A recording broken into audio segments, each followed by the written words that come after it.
Hello everyone, welcome back to this channel obsession CBSE. मेरा नाम है प्रशांत और मैं आपके लिए अकाउंटेंसी में ढेर सारी वीडियोस लेकर आने वाला हूं। तो welcome back once again to this channel and today we will start with our first one shot video for class 11th, that is going to be for chapter number 1, meaning and scope of accounting, that is introduction of accounting। तो पहले chapter को आज लेके मैं आपके साथ आया हूं और आई होप आपको ये बहुत पसंद आएगा। जुड़े रहिएगा वीडियो के एंड तक और अगर पसंद आए तो दोस्तों से शेयर भी करिएगा, ठीक है। तो चैप्टर नंबर 1 को बहुत ही सिंपल तरीके से येट वेरी इंटरेस्टिंग तरीके से आपके लिए लेकर आया हूं और ऐसा कोई भी पार्ट ना छूट जाए जो आप एग्जाम में ना कर पाए फ्रॉम दिस चैप्टर।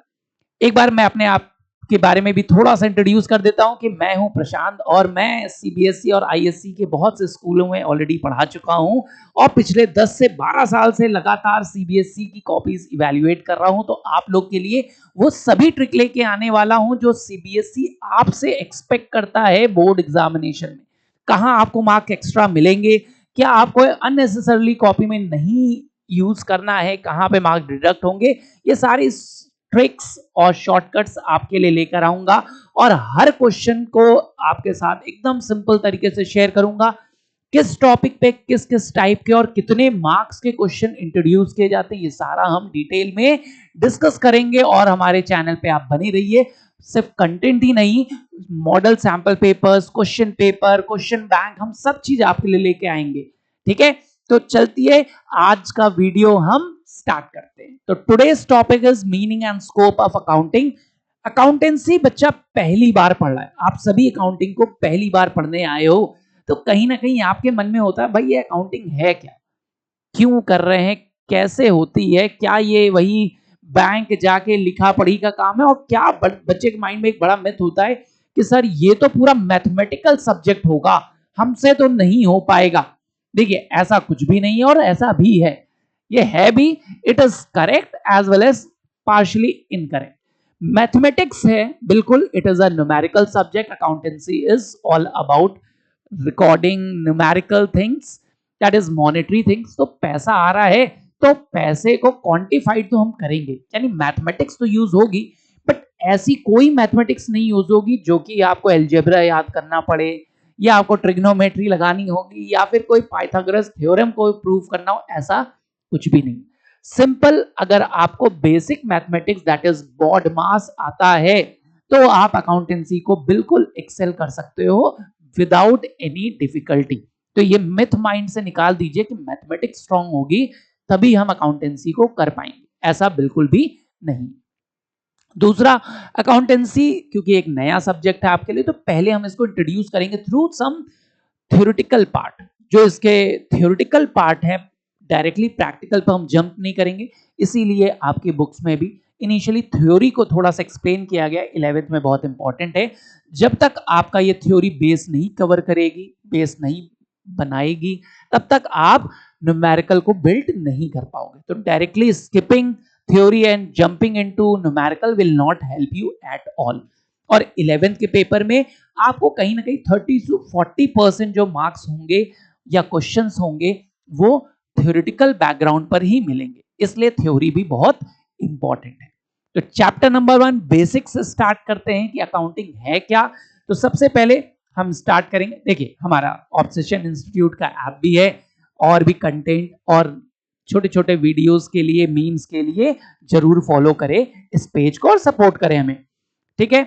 अगर कोई ऐप वगैरह आप चाहे तो स्टडी मटेरियल हमारी ऐप पे फ्री ऑफ कॉस्ट अवेलेबल रहेगा, सारे वीडियोस अवेलेबल रहेंगे।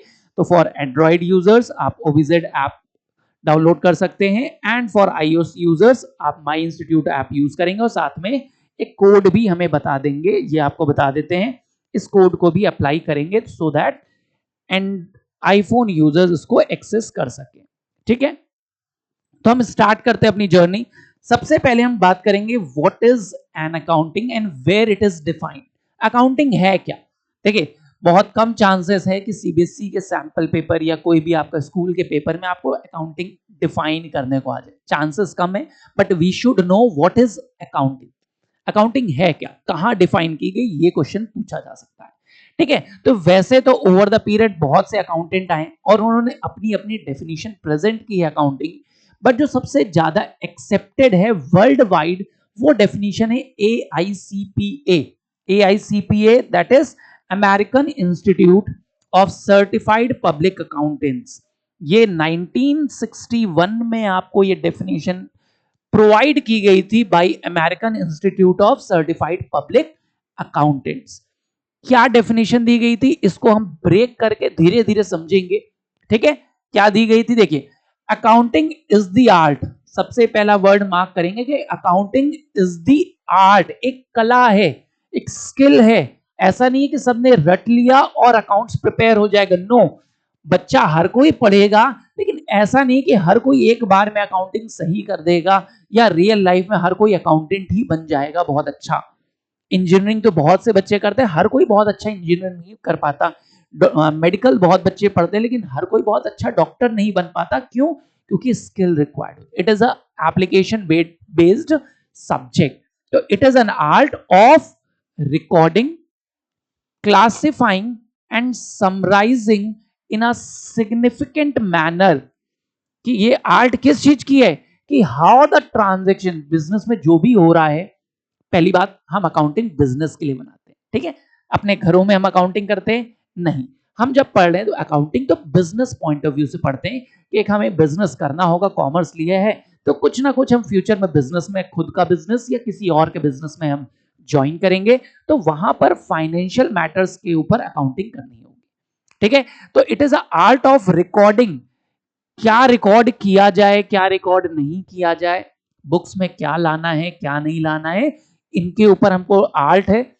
क्लासिफाइंग, कि कैसे ट्रांजैक्शन को सेग्रीगेट किया जाए। Classification is division, grouping of transaction of a similar, एक जैसे ट्रांजैक्शन को एक एक जगह पर रिकॉर्ड करना, इसको अभी हम आगे डिटेल में पढ़ेंगे। एंड समराइजिंग, और उसको एक समरी फॉर्म में बनाना। एक बड़े बिजनेस के लिए साल भर में बहुत लाखों ट्रांजैक्शंस हो सकते हैं, अब उनको हम लेके रिजल्ट कैसे निकालेंगे, उसके लिए समरी यानी शॉर्ट में, एकदम क्रिस्प में अकाउंटेंट का काम होता है उस पूरे साल भर की इंफॉर्मेशन को एकदम शॉर्ट में, ब्रीफ में समझा देना इन अ सिग्निफिकेंट मैनर, एक इंपॉर्टेंट और बहुत ही आसान तरीके से प्रोवाइड करना। And in terms of money, और वो जो इंफॉर्मेशन होगी वो मॉनेटरी टर्म्स में होनी चाहिए। भाई accounting is all about financial transaction, जो कि मनी के सेंस में होगा, सो दैट हम मनी को ही रिकॉर्ड करेंगे, नॉन मॉनेटरी कोई भी ट्रांजैक्शन अकाउंट्स का पार्ट नहीं बनेगा।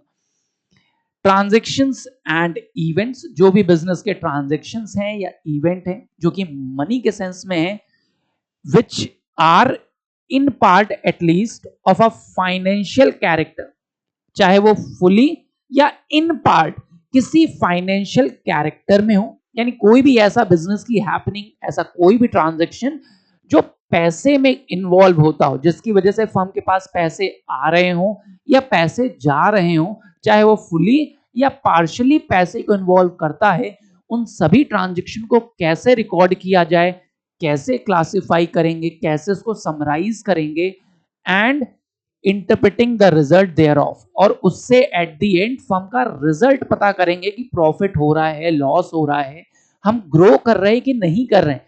इन सबको एक कलात्मक तरीके से, यानी एक आर्टिकुलेट वे में, यानी आर्टिस्टिक तरीके से हम कैसे प्रेजेंट करेंगे, that is accounting. So accounting meaning थोड़ी सी कॉम्प्लिकेटेड लगेगी, but yes it is very important कि आप इन सारे टर्म्स को समझिए। तो AICPA 1961 में कैसे डिफाइन किया था, that accounting is an art, एक आर्ट है, एक कला है जो कि आपको सीखनी है। किस चीज की कला है? Of recording, classifying and summarising in a significant manner, जो भी बिजनेस के ट्रांजैक्शंस या इवेंट है उनको क्लासिफाई कैसे, रिकॉर्ड कैसे करें, क्लासिफाई कैसे करें, समराइज कैसे कर दिया जाए, इस तरीके से किया जाए कि हम उससे रिजल्ट निकाल सकें, दैट इज अकाउंटिंग।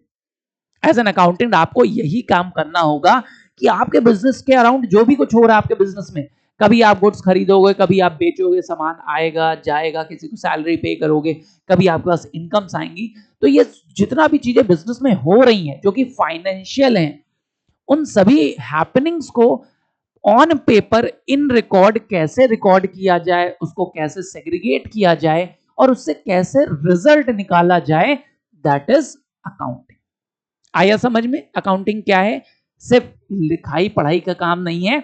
अकाउंटिंग में हम बिजनेस के सारे फाइनेंस से रिलेटेड जितनी भी हैपनिंग होती है सबको रिकॉर्ड करते हैं, सेग्रीगेट करते हैं सो दैट इजीली रिजल्ट निकल सके और उससे फिर eight the and result derive करते हैं। अब इसी सबको करने में बहुत सी मेहनत लगती है, बहुत से प्रोसीजर फॉलो होते हैं। वही प्रोसीजर और स्किल को हमको सीखना है and it will become accounting for us. आया समझ में? मीनिंग क्लियर है? अगले स्लाइड पर आते हैं। After meaning you will be asked characteristics, features क्या है, खास बात क्या है अकाउंटिंग की। तो अकाउंटिंग की जो कैरेक्टरिस्टिक्स हैं, major characteristic one by one. Accounting is an art, अभी आपने पढ़ा accounting is an art as well as a science. अब अकाउंटिंग आर्ट भी है और साइंस भी है। वाई, अब ये क्वेश्चन आपसे पूछे जाते, why accounting is called an art और अ साइंस? अकाउंटिंग आर्ट क्यों है और साइंस क्यों है? देखिए, any subject, let it be economics, Hindi, English, mathematics, every subject is a science as well as an art। हर एक सब्जेक्ट जो आप पढ़ रहे हैं वो एक साइंस भी है और एक आर्ट भी। अब आप कहोगे सर ऐसा कैसे, साइंस तो हम पढ़ ही नहीं रहे हैं, आर्ट तो हमने ऑप्ट ही नहीं की है। नहीं, देखिए, any subject which is based, तो हम पूछते साइंस क्यों है, which is based on systematic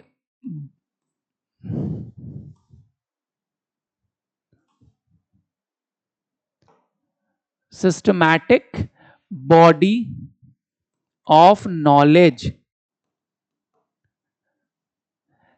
any subject जो सिस्टमैटिक बॉडी ऑफ नॉलेज पर बेस्ड है, जैसे आप इंग्लिश पढ़ते तो ग्रामर है कि भाई इस पहले आएगा, आर बाद में आएगा, एम के साथ ये लगेगा, proverb, noun, whatever it is. ठीक है? So every subject which is based on certain specific body of knowledge, specialised body है कि आप साइंस पढ़ते हो या मैथमेटिक्स पढ़ते हो तो पाइथागोरस थ्योरम है, ट्रिग्नोमेट्री के ये रूल्स हैं। तो एक सिस्टमैटिक बॉडी है जिसकी नॉलेज आप गेन करते हो। तो अकाउंटिंग भी ऐसा ही है। तो ऐसा कोई भी subject which is based on a systematic body of knowledge which is experimented, proved, theoretically नहीं है, ऑब्जर्व किया गया है ओवर द पीरियड, उसको हम एक्सपेरिमेंट करके तब पढ़ रहे हैं कि भाई law of inertia, law of motion, Newton के सारे लॉ आपने पढ़े, क्या पढ़े? वो एक्सपेरिमेंटेड, ऐसा नहीं है कि किसी ने कह दिया तो ऐसा होता है, वो प्रूव्ड है। तो वो एक systematic body of knowledge. Accounting में भी हम यही काम करेंगे कि कुछ थ्योरीज हैं, कुछ प्रिंसिपल्स हैं, गाइडलाइंस हैं। तो any subject which has a systematic body of knowledge which is based on certain principles, laws, guidelines are called science. कोई भी सब्जेक्ट जो कि principles, theories, observations, guidelines, experimentation पर बेस्ड है वो साइंस कहलाएगा, जिसकी एक सिस्टमैटिक बॉडी ऑफ नॉलेज है। इंग्लिश में भी आप अगर एक सेंटेंस होता है कि भाई इसको ऐसे पहले वर्ब है, नाउन है, ऑल दैट, वो सिस्टमैटिक बॉडी ऑफ नॉलेज पर बेस्ड है। Then a subject is called an art क्योंकि उसमें क्रिएटिव एप्लीकेशन आता है। When a subject is creatively applied, कि भाई हमने इंजीनियरिंग तो पढ़ा दी, बीटेक करा दिया, एमटेक करा दिया, लेकिन क्या सब इंजीनियर बन जाते हैं? नहीं, कोई बहुत अच्छा इंजीनियर बनेगा तो कोई बहुत अच्छा नहीं बन पाता। हमने एमबीए तो करा दिया, क्या सब मैनेजर बन जाते हैं? नहीं। उस आर्ट को जो आपने साइंस पढ़ी उसको आर्टिस्टिक वे में जो रियल लाइफ में अप्लाई कर पाएगा, इसीलिए हम बोलते हैं ना पढ़िए सिर्फ रटिए नहीं, उसको रियल लाइफ में अप्लाई करना सीखे नॉलेज को। तो जो पर्सन, जो भी स्टूडेंट, जो भी बच्चा जो पढ़ाई कर रहा है उसको क्रिएटिवली लाइफ में अप्लाई कर पाएगा वो कहलाता है आर्ट। क्योंकि ऐसा नहीं इसको बस रट लेना है, इसको अप्लाई भी करना है रियल लाइफ में। जो चैलेंजेस आएंगे, आप बिजनेस में जाओगे, अपना बिजनेस रन करोगे तो उसमें बहुत से सर्कमस्टांसेस आएंगे, उनको एनालाइज करके आपको क्रिएटिव थिंकिंग लगाकर अपने बिजनेस की अकाउंटिंग करनी पड़ेगी। जो सर ने पढ़ा दिया, रट लिया, वही काम नहीं आएगा। रियल लाइफ में इन सभी रूल्स रेगुलेशन को आपको अप्लाई करना पड़ेगा। That is why accounting is also an art. तो अकाउंटिंग भी एक साइंस है, क्योंकि उसमें भी थ्योरीज हैं, प्रिंसिपल्स हैं, गाइडलाइंस है, जो कि एक सिस्टमैटिक बॉडी ऑफ नॉलेज बनाता है। It is also an art because इस थ्योरी को, इस प्रिंसिपल्स को, गाइडलाइंस को आपको इम्बाइब भी करना है और क्रिएटिवली अप्लाई करना है रियल लाइफ में। अप्लाई नहीं करोगे तो कोई फायदा नहीं है इसको पढ़ाई करके। इसीलिए accounting is a science as well as an art. तो इसी समझ में आया कि साइंस क्यों है, क्योंकि सिस्टमैटिक बॉडी ऑफ नॉलेज पर बेस्ड है, which is experimented, proved over the period of time through observations. It is an art because it helps to solve a given problem in future. Accounting की help से आप future में अपना accounts बना पाओगे, business की position को analyse कर पाओगे, ग्रोथ को जज कर पाओगे।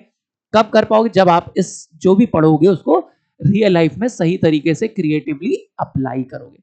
तो creative application part of what ever science you have learn is called an art. ठीक है, पेंटिंग कराना सबको सिखाया जाता है, ट्रेनिंग सबको दिया जाता है कि भाई क्रिकेट में ऐसे डिफेंस करना है, ऐसे अटैक करना है। हर कोई सचिन तेंदुलकर नहीं बन जाता है ना, तो इसीलिए आर्टिस्टिक है। सचिन को बहुत से ऐसे शॉट्स उस समय के नहीं आते थे जो आज के यंग प्लेयर्स बहुत अच्छा खेलते हैं। क्यों? क्योंकि उस समय उन्होंने उतने लेवल पर नहीं खेला, वो आर्टिस्टिक तरीके से नहीं कि स्कूप कर रहे हैं और वट एवर इट इज। तो बहुत से ऐसी टेक्निक होती है जो ओवर द पीरियड आप लर्न करते हो और नए नए शॉट्स, नई नई बॉल्स को आप डिराइव करने लग जाते हो। ठीक है, तो अकाउंटिंग में भी ऐसा ही होता है। सेकेंड देखिए, फाइनेंशियल ट्रांजैक्शन। अकाउंटिंग हमेशा सिर्फ फाइनेंशियल ट्रांजैक्शंस की होगी, फाइनेंशियल ट्रांजैक्शन की होगी और इन टर्म्स ऑफ मनी होगी। अब सर फाइनेंशियल ट्रांजैक्शन ऑफ और इन टर्म्स ऑफ मनी का क्या मतलब है? देखिए, मैंने बोला bought a fan for business. अब एक पंखा खरीदा, फैन वाला नहीं, हमारा फैन है, ठीक है, पंखा खरीदा, वो सीलिंग फैन या टेबल फैन, कोई भी एक फैन खरीदा। क्या ये फाइनेंशियल ट्रांजैक्शन है? आपने कहा हाँ जी सर, इसमें पैसा तो इन्वॉल्व होगा, लेकिन क्या इसको हम रिकॉर्ड करेंगे? यस, करना चाहिए। नहीं कर सकते। क्यों नहीं कर सकते? हमने कहा recording will be done in terms of money only. कितने का फैन खरीदा क्या हमको यहां पता है? अगर पता होगा कि हाँ सर एक पंखा 5,000 रुपए का खरीदा, 2,000 रुपए का खरीदा, तभी हम इसको रिकॉर्ड कर सकते हैं। नॉन फाइनेंशियल ट्रांजैक्शन, जैसे हम देखते हो कि बिजनेस में कोई पर्सन हार्ड वर्किंग है, हमारे मैनेजर साहब बहुत ईमानदार हैं, हमारे यहाँ सलमान खान जी विजिट की और उन्होंने हमारे साथ सेल्फी खिंचाई, ये सब बिजनेस के तो हैपनिंग तो है, बिजनेस में तो हो रहा है, लेकिन क्या ये फाइनेंशियल, इसमें कोई पैसा इन्वॉल्व हो रहा है? नहीं। तो बिजनेस में हम सिर्फ उन्हीं ट्रांजैक्शन, यानी अकाउंटिंग में हम सिर्फ उन्हीं ट्रांजैक्शन को लेकर आएंगे जो पहले तो फाइनेंशियल होने चाहिए, जिनमें पैसे का इन्वॉल्वमेंट हो, और उनको रिकॉर्ड भी पैसे के सेंस में ही करेंगे। अगर पैसा इन्वॉल्व नहीं हो रहा तो रिकॉर्ड नहीं करेंगे। जैसे हमने कहा एक पंखा खरीद के लाए, पिताजी आपकी दुकान पे थे, पिताजी ने कहा बेटा वो मैंने एक दुकान से एक पंखा लेके आया, उसको अकाउंट्स में रिकॉर्ड कर दो। अब आप सोचोगे आप पापा ने पंखे के लिए तो बोल दिया रिकॉर्ड करना, कितने का था पंखा, कितने का रिकॉर्ड करूं मैं? तो जब तक पापा ये नहीं बता देंगे या आप पूछ नहीं लोगे कि पापा एक पंखा जो लाए हो कितने का है, उसका बिल दिखा दो, बिल से पता चल जाएगा, तो तब तक आप रिकॉर्ड नहीं करेंगे। और अगर आपको पता चल गया कि फैन था भाई ₹2,000 का, तो आप 2,000 रुपीज का फैन खरीदा, ये रिकॉर्ड करोगे। तो अकाउंटिंग कहती है भाई उन्हीं ट्रांजैक्शन को रिकॉर्ड करो जो फाइनेंशियल है, और रिकॉर्ड भी पैसे के सेंस में करो। अगर पैसे के सेंस में नहीं हो सकता, जैसे हमने कहा bought refrigerator for the firm, firm के लिए, दुकान के लिए एक रेफ्रिजरेटर, कितने की खरीदी भाई? खरीदा तो है, खरीदना बेचना फाइनेंशियल ट्रांजैक्शन है, लेकिन कितने की खरीदी ये नहीं पता, तो आप रिकॉर्ड नहीं कर सकते। ठीक है, समझ में आया कि अकाउंटिंग में हम पहले तो फाइनेंशियल ट्रांजैक्शन को लाएंगे। नॉन फाइनेंशियल ट्रांजैक्शन की पूजा पाठ कर रहे हैं, हम डेली आते हैं और गणेश जी की आरती गाते हैं और तब बिजनेस धंधा स्टार्ट करते हैं, पिताजी के पांव छूते हैं तब बिजनेस स्टार्ट, ये बिजनेस में हो तो रहा है, लेकिन पैसे में नहीं हो रहा, फाइनेंशियल नहीं है, तो इसलिए इसको रिकॉर्ड ही नहीं करेंगे। ठीक है। और अगर फाइनेंशियल ट्रांजेक्शन है कि मंदिर पे चढ़ाने के लिए मिठाई खरीद के आई, तो खरीद के तो आई, यानी पैसा तो इन्वॉल्व है, कितने की मिठाई लाए, 100 रुपए, 200 रुपए, 500 रुपए, वो रिकॉर्ड किया जाएगा। मिठाई खरीद के आई ये रिकॉर्ड नहीं होगा। मिठाई 200 रुपए की आई वो रिकॉर्ड किया जाएगा। समझ में आया दोनों में डिफरेंस? अगला देखिए, क्लासिफाइंग। क्लासिफाइंग हम क्या करते हैं कि हम जितने भी बिजनेस में ट्रांजैक्शन आते हैं भाई, उससे हमें रिजल्ट निकालना है। कभी आप खरीदोगे, कभी बेचोगे, कभी किसी को रेंट पे कर रहे हो, किसी को सैलरी दे रहे हो, कभी वेजेस दे रहे हो, कभी बिजली का बिल भर दे रहे हो। बहुत से फाइनेंशियल ट्रांजैक्शन होते हैं, तो उनको हमको सेग्रीगेट करना पड़ता। सेग्रीगेट इज एक जैसे ट्रांजैक्शन को एक जगह पर हम अलग अलग करते हैं, तो that is called classification, that is grouping. grouping of a similar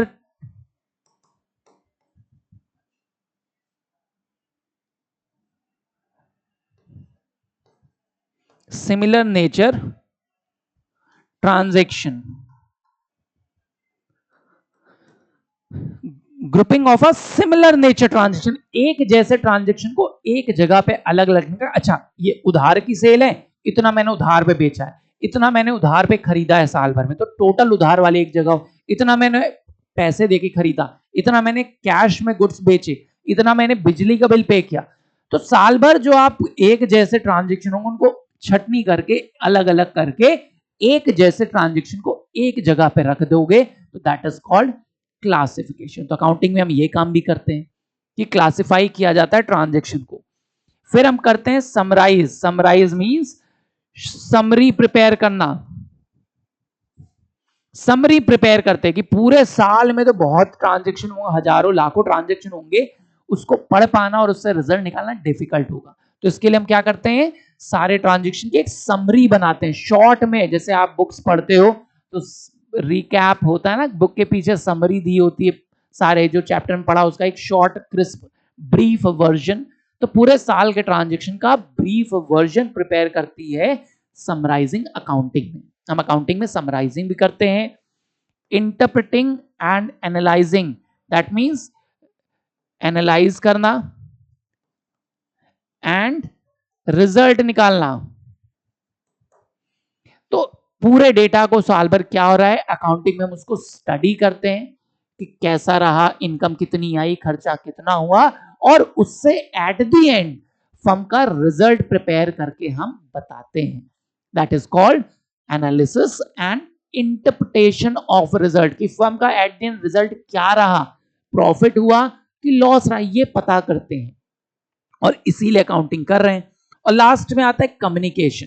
और फिर जब रिजल्ट आ जाता है तो हम उस रिजल्ट को लोगों से शेयर करते हैं। किन लोगों से? भाई अपने घर वालों को बताएंगे, पड़ोसी दुकानदार को भी बताएंगे, भाई हमको तो इतने साल का प्रॉफिट हुआ इस साल। या अगर कोई पब्लिक कंपनी है तो न्यूज़पेपर में भी निकालेंगे।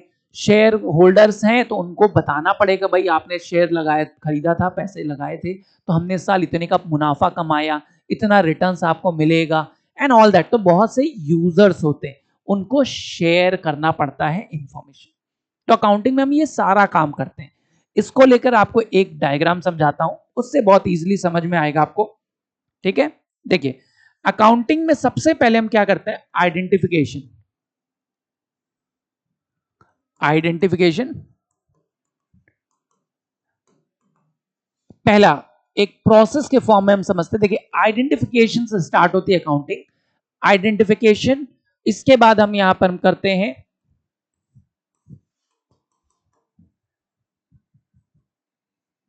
मेजरमेंट, फिर हम आते हैं रिकॉर्डिंग,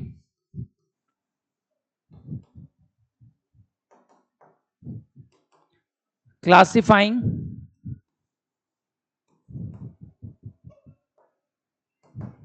समराइजिंग,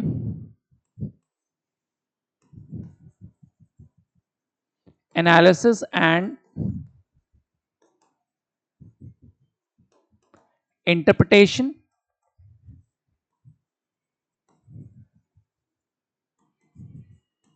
एंड कम्युनिकेशन। तो आप देखोगे ये हमारा अकाउंटिंग साइकिल हम प्रिपेयर करते हैं और इससे आपको पूरे कैरेक्टरिस्टिक्स और अकाउंटिंग की वर्किंग समझ में आ जाएगी। देखिए इसको आपके लिए स्पेशली प्रिपेयर किया, क्या लगा, अकाउंटिंग प्रोसेस।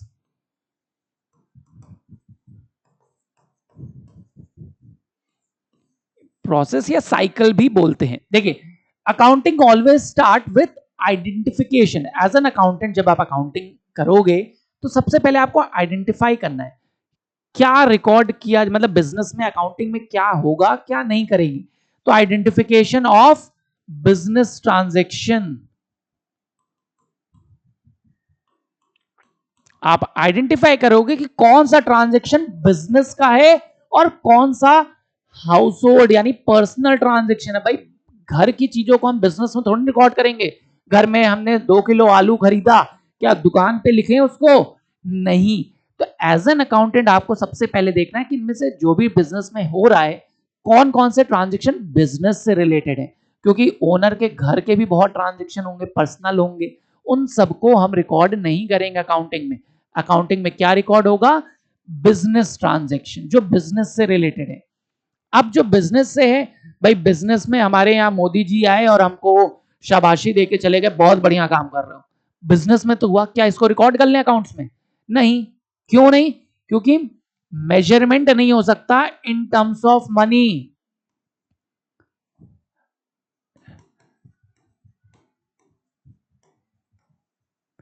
क्योंकि ट्रांजैक्शन जो बिजनेस का है हमको यह भी देखना है कि वो मनी के सेंस में मेजर हो सकता है कि नहीं हो सकता है।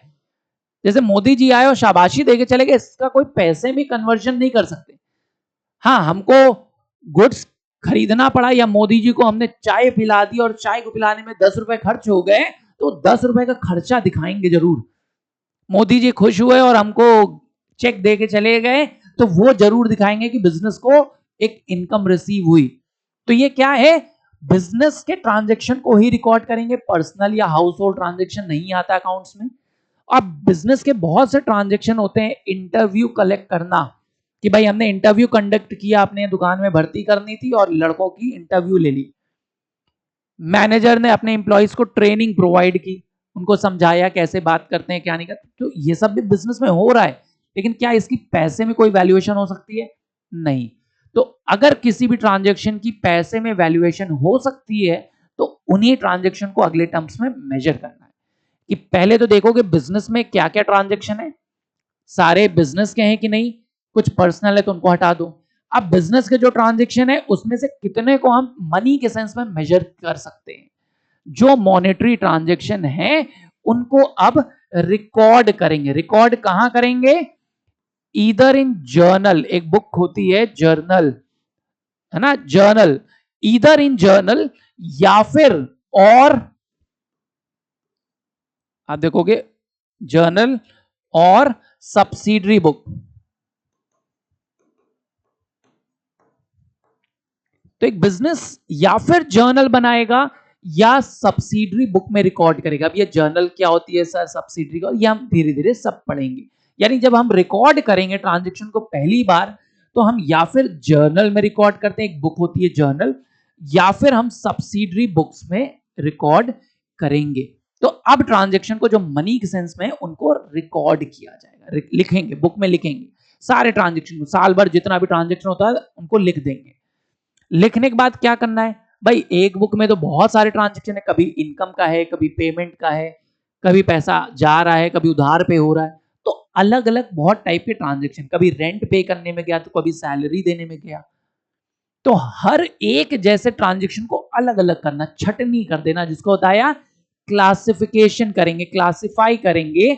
और ये कहां पे होगा, इसके लिए हमें बनाना होता है लेजर अकाउंट्स। हम बनाते हैं इसके लिए लेजर अकाउंट्स। लेजर में यानी क्लासिफिकेशन करेंगे, एक एक जैसे ट्रांजैक्शन को एक एक जगह अलग अलग लिखते जाएंगे, सो दैट आगे हमें रिजल्ट निकालने में आसानी हो जाए। समझ में आया? अब एक एक ट्रांजैक्शन को अलग अलग लिख दिया। अब हमें क्या करना होता है, इसको शॉर्ट में समरी बनाएंगे। समरी बनाने के लिए बनाते हैं हम ट्रायल बैलेंस। एक स्टेटमेंट बनेगा जिसको बोलेंगे ट्रायल बैलेंस। कि अब जब आपने लेजर बना लिया यानी क्लासिफाई कर लिया, तो अब उसको एक पेपर के साइज पर ले आएंगे सो दैट पूरे साल का ट्रांजेक्शन एक पेज में समझ में आ जाए, सामने वाले को भी समझ में और हमारे लिए अकाउंट से रिजल्ट निकालने में आसानी हो जाए। तो समराइज कर देते हैं पूरे साल के ट्रांजेक्शन को एक पेज पे लेके आ जाना इस समराइजिंग, जिसके लिए हम बनाते हैं ट्रायल बैलेंस। अब ट्रायल बैलेंस बन गया, समराइज हो गया, तो अब हमें निकालना होता है रिजल्ट बिजनेस का, और रिजल्ट निकालने के लिए हम करते हैं एनालिसिस एंड इंटरप्रिटेशन, और यहां पर हम बनाएंगे फाइनल अकाउंट्स।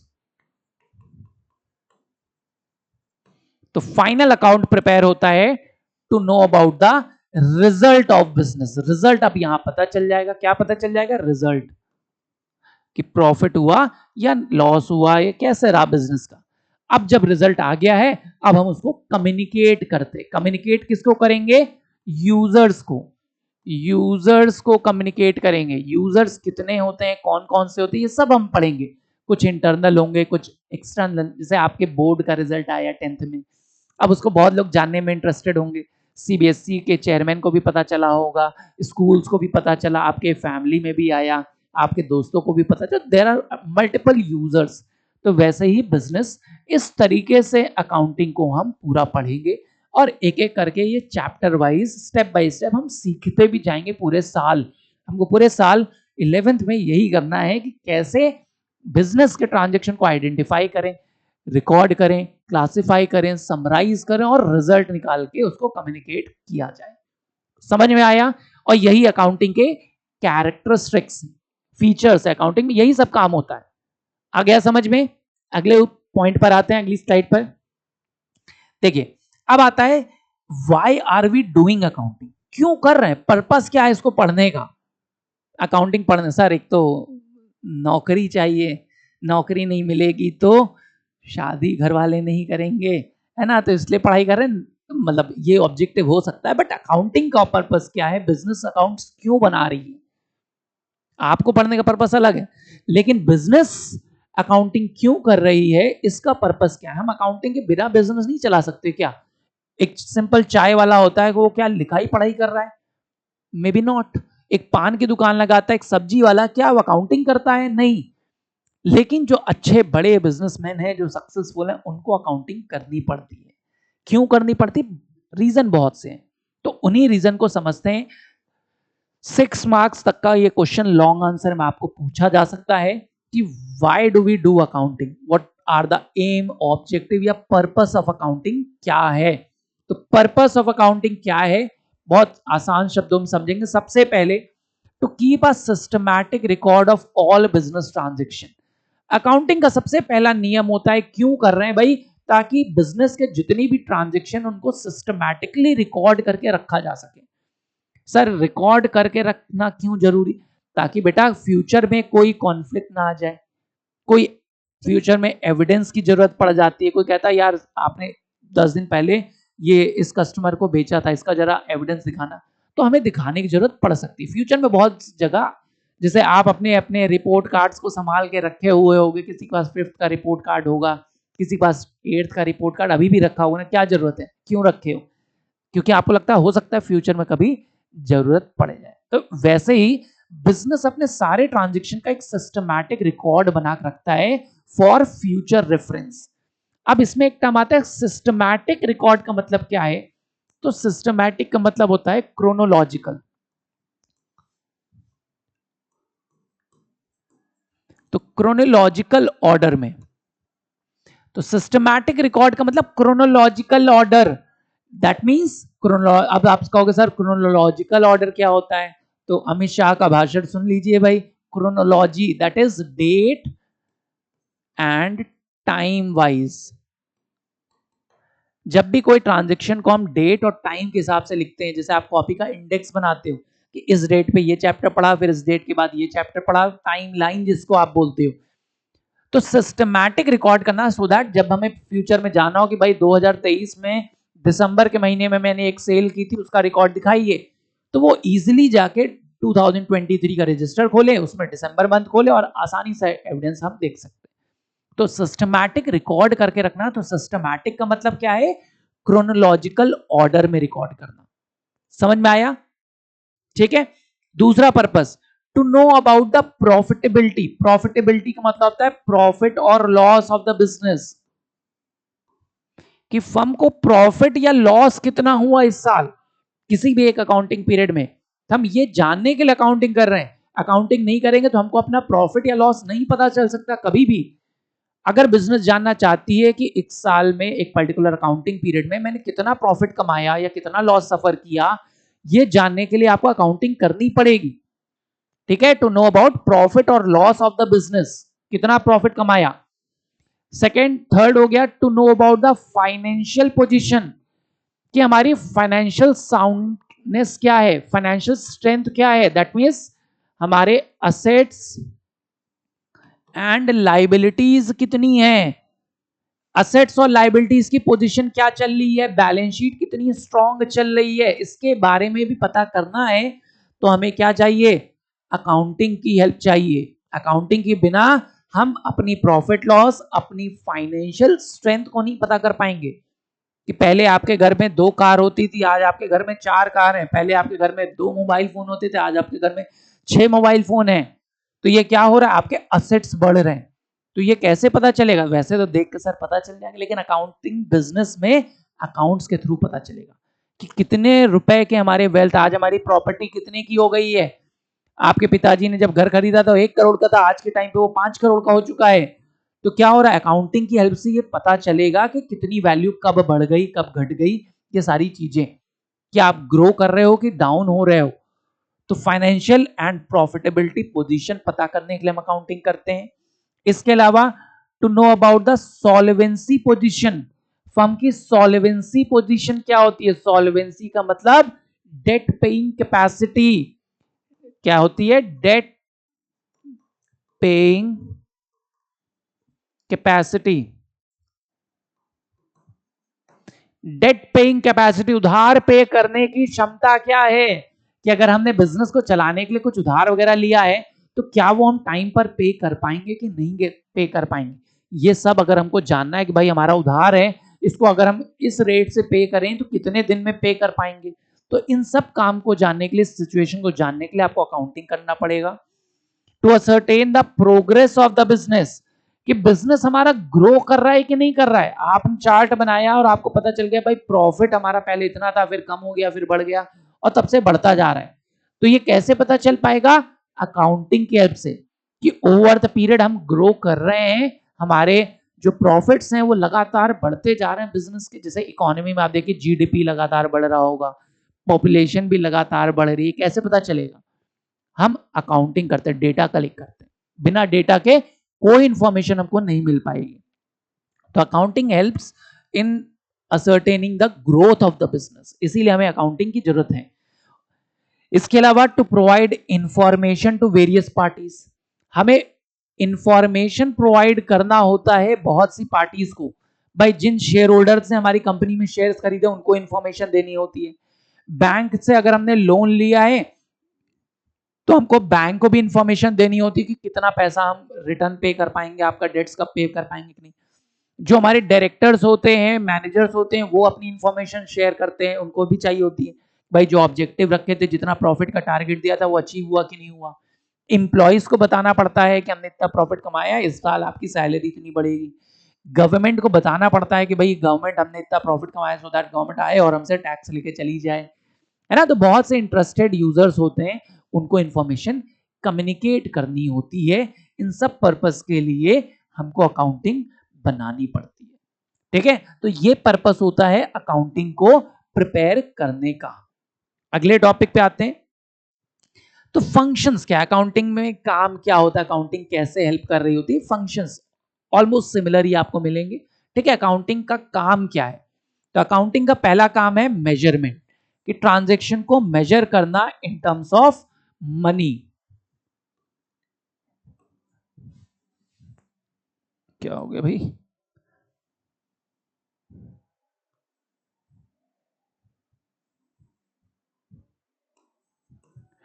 Monetary terms. तो इन टर्म्स ऑफ मनी, यानी अकाउंटिंग काम क्या करती है, सबसे पहले ट्रांजैक्शन को मॉनेटरी सेंस में रिकॉर्ड करती है।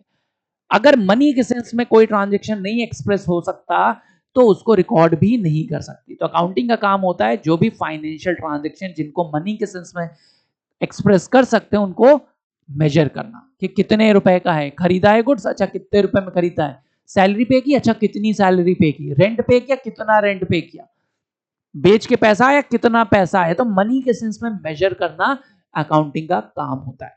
मनी के सेंस में मेजर करने के बाद एक फंक्शन आता है forecasting. Forecasting is prediction, future के बारे में प्रिडिक्ट करना कि भाई इस साल हमारी सेल 10% से बढ़ गई है पिछले साल की तुलना में, और इस बार हम और अच्छा कर रहे हैं तो हमारी एक्सपेक्टेड है कि सेल 10% और बढ़ जाएगी। तो करंट डेटा को देख के, पास्ट डेटा को देख के हम फ्यूचर का प्रिडिक्शन करते हैं। तो अकाउंटिंग हेल्प करती है। जैसे आप शेयर्स खरीदने जाइए किसी कंपनी के, तो आप क्या देखोगे, पिछले 5 साल से वो कितना प्रॉफिट कमा रही है, अपने शेयर होल्डर को कितना डिविडेंड दे रही है। तो उसी के बेसिस पे आप प्रिडिक्ट कर देते हो यार ये कंपनी बहुत बढ़िया है, पिछले 5 साल से प्रॉफिट लगातार बढ़ रहा है। तो आप क्या अज्यूम करते हो, आगे भी बढ़ेगा। किसकी हेल्प से? अकाउंटिंग की वजह से पता चल रहा है। अकाउंटिंग आपको हेल्प कर रही है कि पिछले 5 साल का रिजल्ट दिया है, सो दैट आप छठे ईयर का, 7वें ईयर का, 8वें ईयर का गेस कर सको, प्रिडिक्ट कर सको। तो दैट इज फ्यूचर प्रिडिक्शन। तो अकाउंटिंग इसमें आपको हेल्प करती है in forecasting, that is prediction.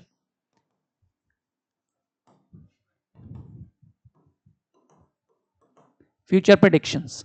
Then decision making में आपको हेल्प करती है कि बिजनेसमैन को बहुत से डिसीजंस लेने होते हैं कि भाई मैं लोन लूं कि ना लूं, कितना लोन लूं, इस लोन या हमारे पास जो प्रॉफिट आया है उसको कहां इन्वेस्ट करूं, कैसे इन्वेस्ट करूं, किस पे रिटर्न्स अच्छे मिलेंगे, किस पे अच्छे नहीं मिल रहे हैं।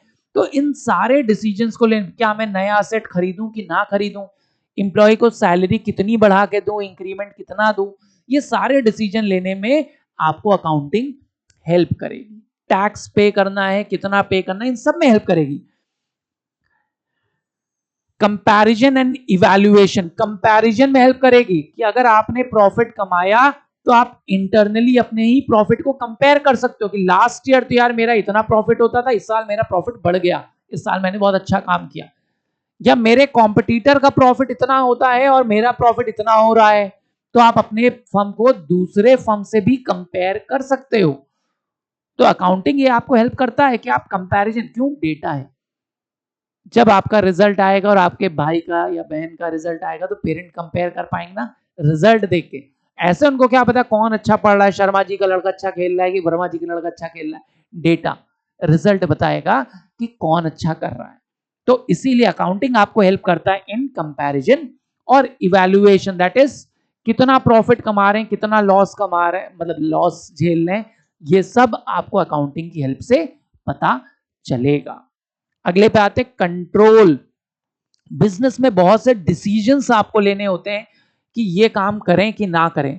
यार ऑलरेडी इतने लॉस में चल रहे हैं, क्या लोन और ले लें, इतना बर्डन आ जाएगा इस पे, हम इतना डेट्स पे कर पाएंगे कि नहीं कर पाएंगे, हमारी सॉल्वेंसी पोजीशन सही चल रही है कि नहीं चल रही है, कैश का फ्लो कितना है, पैसा आ रहा है कि नहीं आ रहा सफिशिएंट।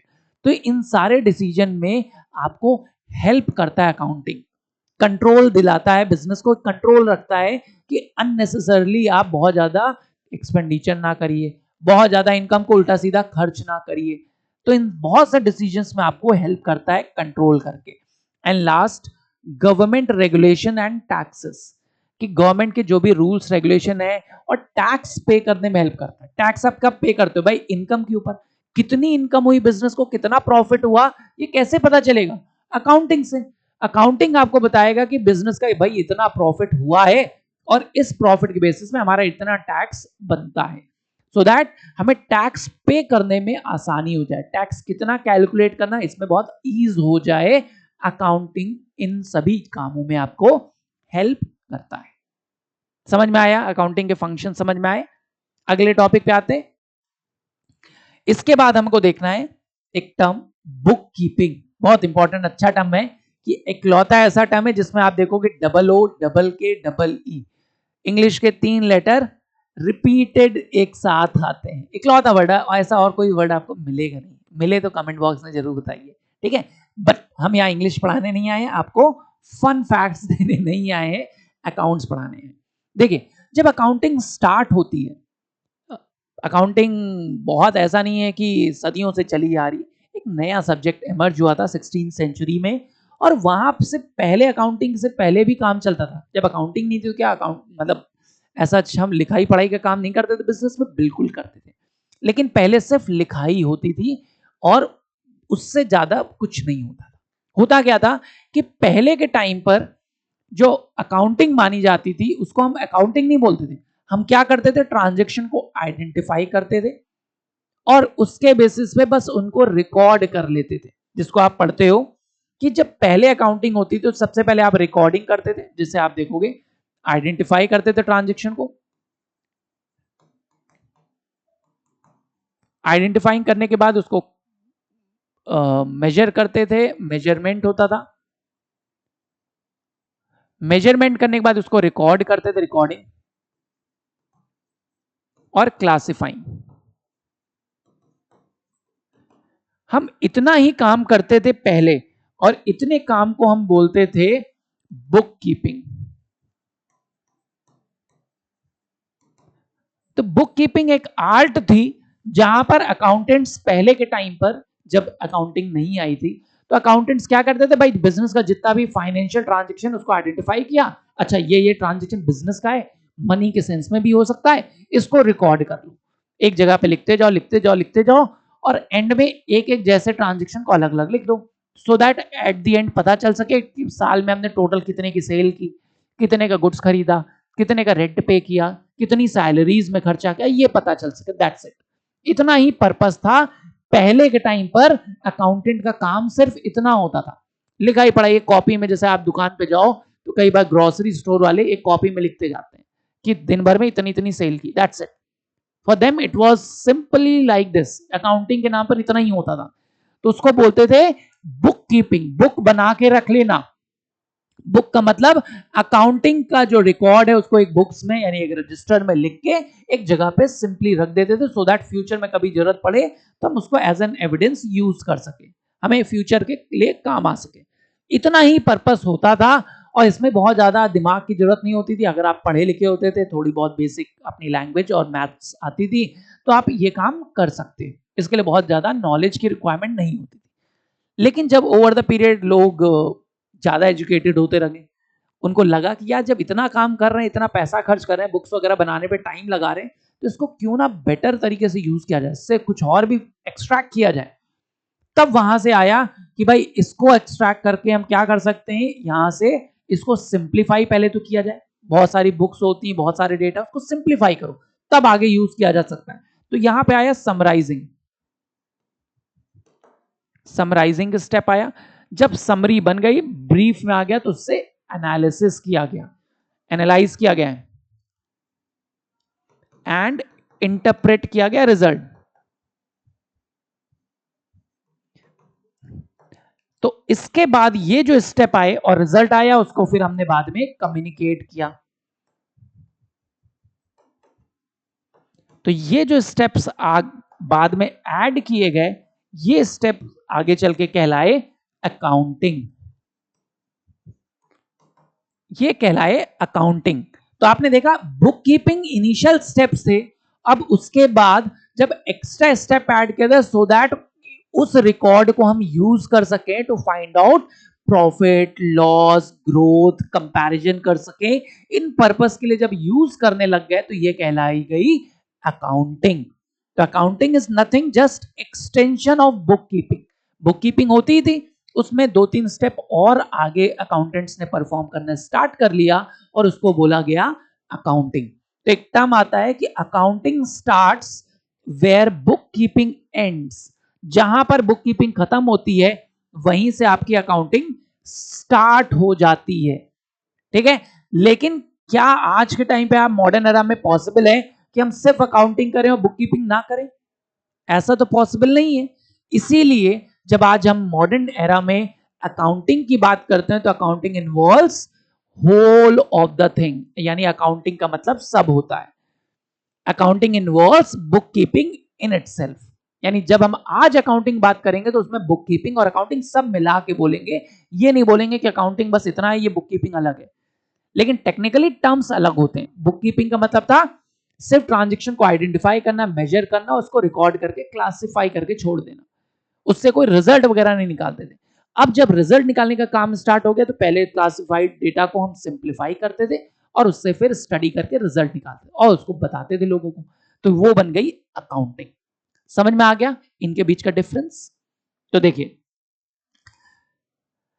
बुक कीपिंग, अकाउंटिंग समझ में आ गया। अब अकाउंटेंसी क्या है? अब इस पूरे प्रोसेस को करने के लिए आपको कुछ, ये तो हो गया पूरा प्रैक्टिकल एस्पेक्ट, क्या हो गया? प्रैक्टिकल पार्ट हो गया। लेकिन इस पूरे प्रैक्टिकल को पढ़ने के लिए कुछ थ्योरीज, कुछ प्रिंसिपल्स हमको पढ़ने पड़ेंगे। ये तो पार्ट हो गया जो आप लिखाई पढ़ाई करोगे, निकालोगे कैसे प्रॉफिट, लेकिन इनको पढ़ने के लिए रूल्स समझने पड़ेंगे, कुछ गाइडलाइंस अडॉप्ट करने पड़ेंगे, कुछ प्रिंसिपल फॉलो करना, थ्योरी वगैरह भी तो पढ़ेंगे। तो वो सब जब कॉन्स्टिट्यूट करते हो तो इट बिकम्स अकाउंटेंसी। तो theoretical plus practical part becomes accountancy as a whole. तो अकाउंटेंसी एक पूरा सब्जेक्ट है, एक लॉट है हमारे पास जिसमें हम न्यूमेरिकल प्लस थ्योरी सबके बारे में पढ़ेंगे उस सब्जेक्ट से रिलेटेड। इसलिए accountancy is the broad phenomena. उस अकाउंटेंसी के अंदर आती है अकाउंटिंग, और अकाउंटिंग का एक छोटा सा पार्ट होता है बुक कीपिंग। ठीक है, तो अब एक बार इनकी मीनिंग वगैरह देख लेते हैं। सबसे पहले बुक कीपिंग क्या है? स्मॉलेस्ट पार्ट होता है book keeping. Book keeping is an art of identifying, recording and classifying business transaction. सिर्फ आइडेंटिफाई करना, उसको रिकॉर्ड करके क्लासिफाई कर देना इज बुक कीपिंग। लेकिन अकाउंटिंग क्या है? Accounting is concern with summarising, analysing and interpreting and communicating the results. और अकाउंटिंग क्या है? रिजल्ट्स को उसके बाद, रिकॉर्डिंग के बाद, क्लासिफाइंग के बाद समराइज करना, एनालाइज करना, रिजल्ट इंटरप्रेट करना और उसको कम्युनिकेट करना इज अकाउंटिंग। ठीक है, इसके बाद का स्टेप है, पहले बुक कीपिंग होता है फिर अकाउंटिंग आता है। Then accountancy is a body of knowledge, पूरी बॉडी ऑफ नॉलेज है, systematic body of knowledge, prescribing certain rules principles to be observed while doing accounting. जिसमें आप पढ़ते हो कि ये अकाउंटिंग वगैरह करते समय क्या गाइडलाइन, क्या रूल्स, क्या थ्योरीज फॉलो करनी है, रूल्स रेगुलेशन क्या फॉलो करने हैं, इन सब के बारे में भी पढ़ेंगे। ठीक है, तो अकाउंटेंसी सबसे ब्रॉडेस्ट कॉन्सेप्ट है, उसके अंदर आती है अकाउंटिंग और उसके अंदर भी आता है बुक कीपिंग। ठीक है, समझ में आ गया? अब आता है इंपॉर्टेंट क्वेश्चन, फिर से ये 3 to 4 मार्क्स में क्वेश्चन पूछा जाता है। What is the primary difference between book keeping and accounting? दोनों के बीच का बेसिक डिफरेंस क्या है? कुछ डिफरेंस मैंने आपको बता दिए, पहले बुक कीपिंग आएगी फिर अकाउंटिंग आएगी। बुक कीपिंग एक लिमिटेड नॉलेज चाहिए, अकाउंटिंग के लिए ज्यादा नॉलेज चाहिए। एक एक करके पढ़ते हैं। देखिए, स्कोप, सबसे पहले स्कोप यानी कौन ज्यादा वाइड है, बड़ा कौन है? Book keeping includes identifying, measuring, recording and classification of business transaction. लेकिन अकाउंटिंग इंक्लूड्स क्या? Accounting includes book keeping, book keeping तो इंक्लूड करता ही करता है, as well as summarising, analysing and interpreting and communicating या communication of business transaction.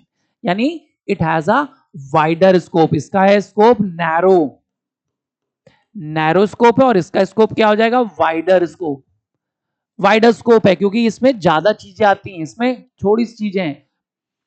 Second देखिए, stage, book keeping is a primary stage. Initially सबसे पहले आप बुक कीपिंग परफॉर्म करोगे, उसके बाद आओगे अकाउंटिंग करने। पहले तो आप रिकॉर्डिंग तक आओगे ना, क्लासिफाइंग तक करोगे, समराइजिंग, एनालिसिस, इंटरप्रिटेशन बाद में होगा। इसलिए book keeping is a primary stage whereas accounting is a secondary stage. तीसरा देखिए, पर्पस क्या है?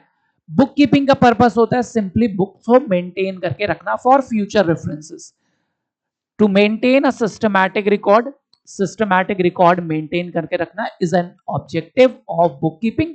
वेयर एज अकाउंटिंग का ऑब्जेक्टिव होता है to find out profitability and financial position, to ascertain the profitability and financial position is the objective of accounting. आया समझ में? नेचर ऑफ जॉब, कैसा टास्क है, कैसी जॉब है? Book keeping is a routine and clerical job. एक जैसा काम है, पर डे जो हो रहा है बस उसको लिखते जाओ, रिकॉर्ड करते जाओ, दिमाग ना लगाओ ज्यादा। ठीक है, कम पढ़ा लिखा आदमी भी ये काम कर सकता है, इसीलिए बोलते हैं it is performed by junior staff with limited level of knowledge. जिसके पास कम नॉलेज है जूनियर स्टाफ है, एक्सपीरियंस बहुत ज्यादा नहीं है, वो भी ये काम कर सकता है, क्योंकि बहुत ज्यादा इसमें टेक्निकलिटी नहीं होती, रूटीन जॉब है, प्लस क्लेरिकल है, पैसे का कितना पैसा आया कितना पैसा गया बस इसको रिकॉर्ड करते जाओ, that is your book keeping. लेकिन अकाउंटिंग में ऐसा नहीं है, दिमाग लगाना पड़ेगा, दिमाग लगाना पड़ेगा, क्योंकि प्रॉफिट लॉस निकालना है, बैलेंस शीट प्रिपेयर करना, it is more of analytical job, जिसको जूनियर स्टाफ नहीं कर सकता, सीनियर स्टाफ करेगा। क्यों? क्योंकि इसके लिए हायर डिग्री ऑफ नॉलेज चाहिए होती है। तो यही चीज, इट इज एनालिटिकल जॉब, क्योंकि एनालिसिस करना पड़ेगा, दिमाग लगाना पड़ेगा, so that it is performed by a senior staff because higher level of knowledge is required। आ गया समझ में बुक कीपिंग और अकाउंटिंग में difference? Book keeping initially stage में परफॉर्म की जाती है, जहां पे बिजनेस में ट्रांजेक्शन को बस रिकॉर्ड कर लो, क्लासिफाई कर रख दो। लेकिन जब उसको क्लासिफाई करने के बाद हम उसको समराइज भी करें, उससे रिजल्ट भी निकालें और उसको कम्युनिकेट भी करें, तो वो बन जाता है अकाउंटिंग। आया समझ में? आ गया हो, यहां तक अच्छा लगा हो तो चैनल को सब्सक्राइब भी करें और दोस्तों में शेयर करें वीडियो को। ठीक है, अगले पॉइंट पर आते हैं। अगला topic, again very important topic for 6 marks, 4 marks, 3 marks, सब में बहुत इंपॉर्टेंट है। Branches of accounting, types of accounting, आप देखोगे डायमेंशंस ऑफ अकाउंटिंग। ठीक है, तो कितने टाइप की अकाउंटिंग होती है, हम क्या क्या पढ़ेंगे इस साल, इन सब के बारे में पढ़ते। देखिए, सबसे पहली आती है financial accounting. Financial accounting is a type of accounting which is concerned with the ascertainment of profit or loss or financial position, जो profitability या फाइनेंशियल पोजीशन से डिराइव्ड होती है।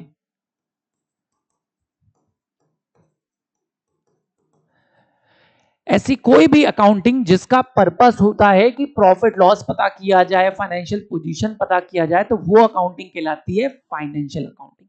यानी financial accounting is that kind of accounting where it is mainly और primarily concerned with ascertainment of profitability and financial position of the business. ठीक है, वो अकाउंटिंग जो कि प्रॉफिट लॉस से कनेक्टेड है। सेकंड आती है कॉस्ट अकाउंट। तो ज्यादातर यहां पे जो आपकी फाइनेंशियल अकाउंटिंग कौन करता है? बिजनेस। जो भी बिजनेस यूनिट है जो कि बाइंग एंड सेलिंग का काम कर रही है, प्रॉफिट लॉस वो कैलकुलेट करती है, तो उनको फाइनेंशियल अकाउंटिंग करना पड़ता है। और क्लास 11 में हम फाइनेंशियल अकाउंटिंग ही सीखेंगे, कैसे फाइनेंशियल अकाउंटिंग करनी है। ठीक है, आपकी बुक का नाम भी फाइनेंशियल अकाउंटिंग इसीलिए है क्योंकि हमें प्रॉफिट लॉस वगैरह सब सीखना है। सेकेंड आती है कॉस्ट अकाउंटिंग। कॉस्ट अकाउंटिंग क्या, नाम से समझ में आ रहा है, कॉस्ट, कॉस्ट मतलब लागत, खर्चा। वो अकाउंटिंग जो कि कंसर्न्ड होती है of ascertaining the total cost और per unit cost of production. जो टोटल कॉस्ट या फिर पर यूनिट कॉस्ट से कंसर्न्ड है, वो अकाउंटिंग कहलाएगी कॉस्ट अकाउंटिंग। ये जहां ज्यादातर कहां यूज होती है? फैक्ट्रीज में, फैक्ट्रीज वगैरह में जहां पे मैन्युफैक्चरिंग हो रही है कि भाई एक कार प्रोड्यूस करनी है, हमने 100 यूनिट ऑफ कार प्रोड्यूस की, उसमें लागत कितनी लग रही है, उसका एमआरपी कितना सेट किया जाए। तो फर्म चाहती है कि भाई खर्चे को भी कैलकुलेट किया जाए कि इस गुड्स को बनाने में कितनी मैन्युफैक्चरिंग, जैसे मान लेते टाटा मोटर्स है, तो टाटा मोटर्स की जो फैक्ट्रीज होंगी कि टाटा मान लीजिए नैनो प्रोड्यूस कर रही थी या टाटा पंच प्रोड्यूस कर रही है, तो पंच का प्राइस क्या रखा जाए उसकी कॉस्ट पे डिपेंड करेगा। तो एक पंच को बनाने में, एक पंच कार को प्रोड्यूस करने में कितना खर्चा लग रहा है, वो अकाउंटिंग करने के लिए जो फर्म बनाएगी वो कहलाएगी कॉस्ट अकाउंटिंग। कि भाई हमने 100 पंच प्रोड्यूस की, उसमें इतने लाखों रुपए का खर्चा आया, तो एक पंच पे कितना खर्चा आ रहा है उसके हिसाब से उसकी एमआरपी तय की जाती है, उसका प्राइस तय किया जाता है। समझ में आया? तीसरी आती है मैनेजमेंट अकाउंटिंग। वो अकाउंटिंग जो मैनेजमेंट से कंसर्न्ड होती है, जो मैनेजमेंट को बहुत से इंपॉर्टेंट डिसीजंस लेने में असिस्ट करेगी, हेल्प करेगी कि उनकी सॉल्वेंसी पोजीशन क्या है, लिक्विडिटी क्या चल रही है,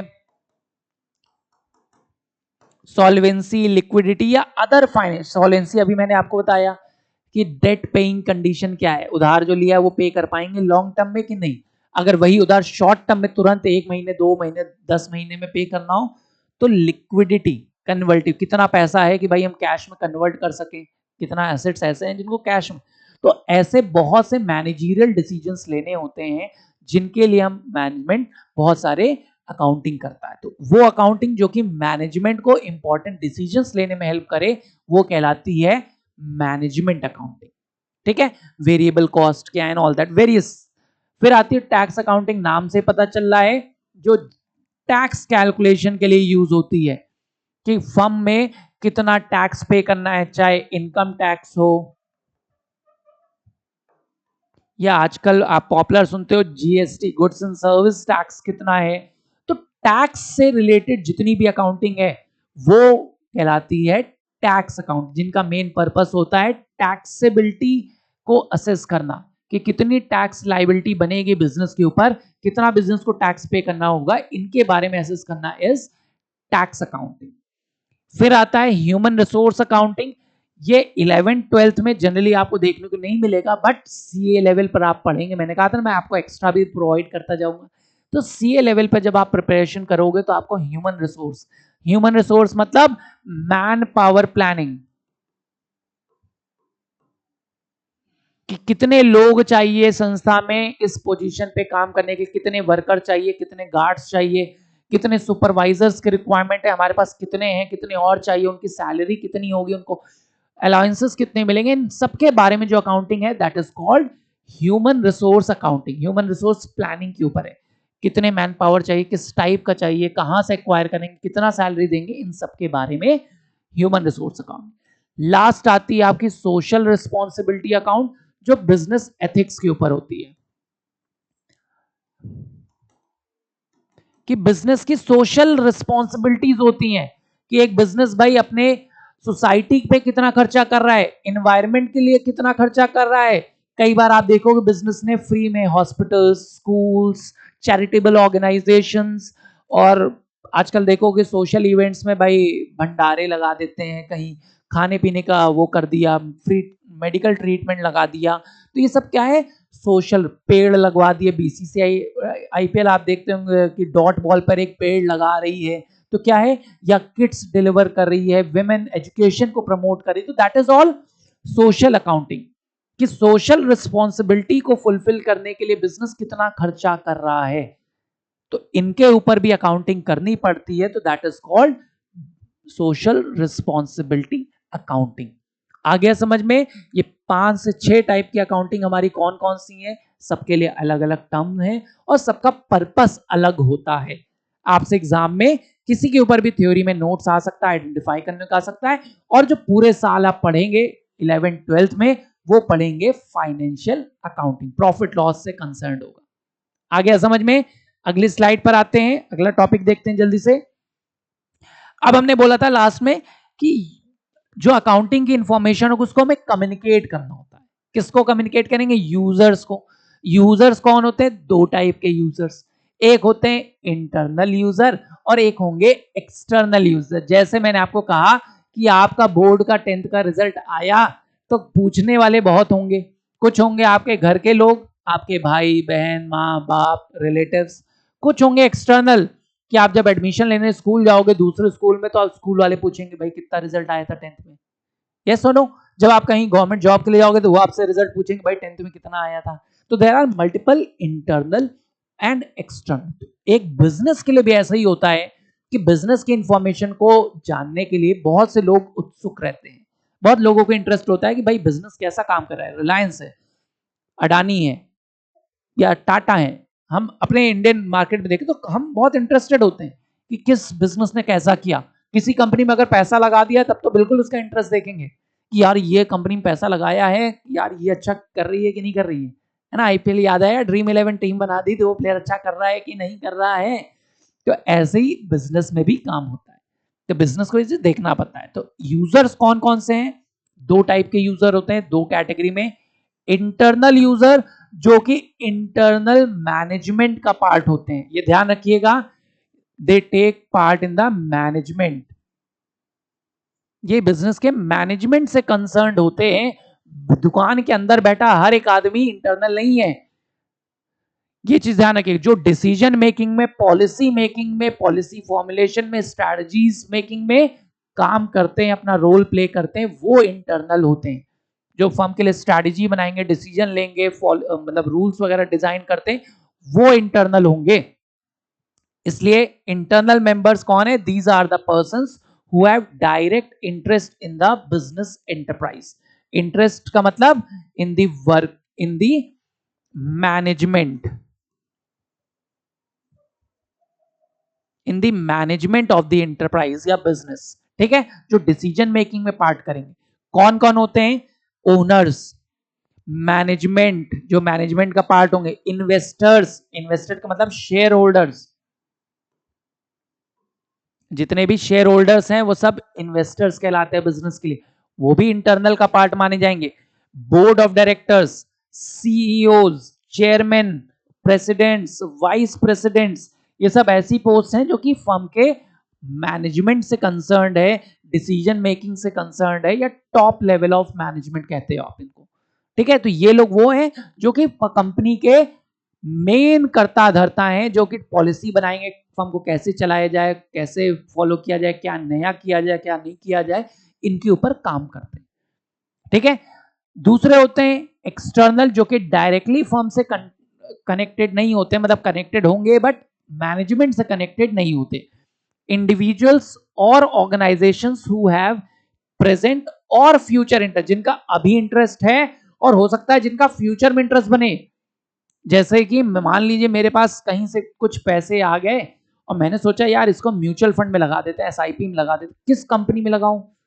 तो हो सकता है मैं टाटा के बारे में सोच रहा हूं कि यहां पैसा लगा दूं, या अडानी पे सोच रहा हूं पैसा लगा दूं।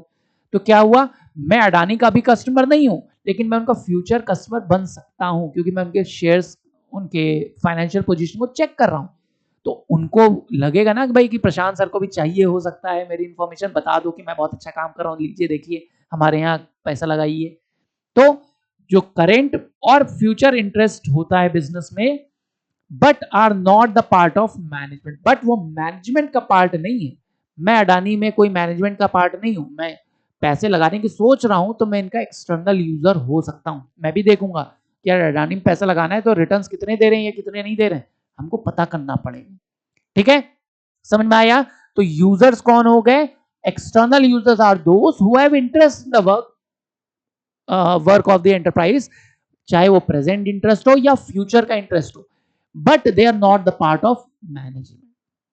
Examples, potential investors, potential investment, investors कौन है? जिनके पास पैसा है, इन्वेस्ट करना भी चाहते हैं, लेकिन अभी उन्होंने फर्म में इन्वेस्ट नहीं किया है, तो हमें उनको दिखाना पड़ेगा ना कि भाई मेरी रिपोर्ट देखो, मैं बहुत अच्छा कर रहा हूं, मैं अपने इन्वेस्टर को बहुत अच्छा रिटर्न दे रहा हूं, आप भी मेरे यहाँ पैसा लगाइए।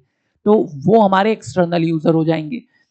क्रेडिटर्स, जिनको हमने उधार पर सामान, जिनसे परचेज किया है, जिन्होंने हमें उधार दिया है, वो हमसे देखेंगे, भाई उनको चाहिए कि भाई मैं उनका उधार वापस कर पाऊंगा कि नहीं कर पाऊंगा। लेंडर्स, जिन्होंने हमको पैसे उधार दिए हैं, बैंक हो गए, बैंक भी देखेगी ना भाई मैंने पैसा दिया है, ये मेरा पैसा वापस कर पाएंगे कि नहीं कर पाएंगे, इंटरेस्ट वगैरह दे पाएंगे कि नहीं दे पाएंगे। एम्प्लॉइज, ये एक बड़ा क्वेश्चन आता है और बच्चा इसमें बड़ा कंफ्यूज हो जाता है। एम्प्लॉइज कहता है सर एम्प्लॉय तो बिजनेस के अंदर पार्ट है, क्या वो मैनेजमेंट का पार्ट है?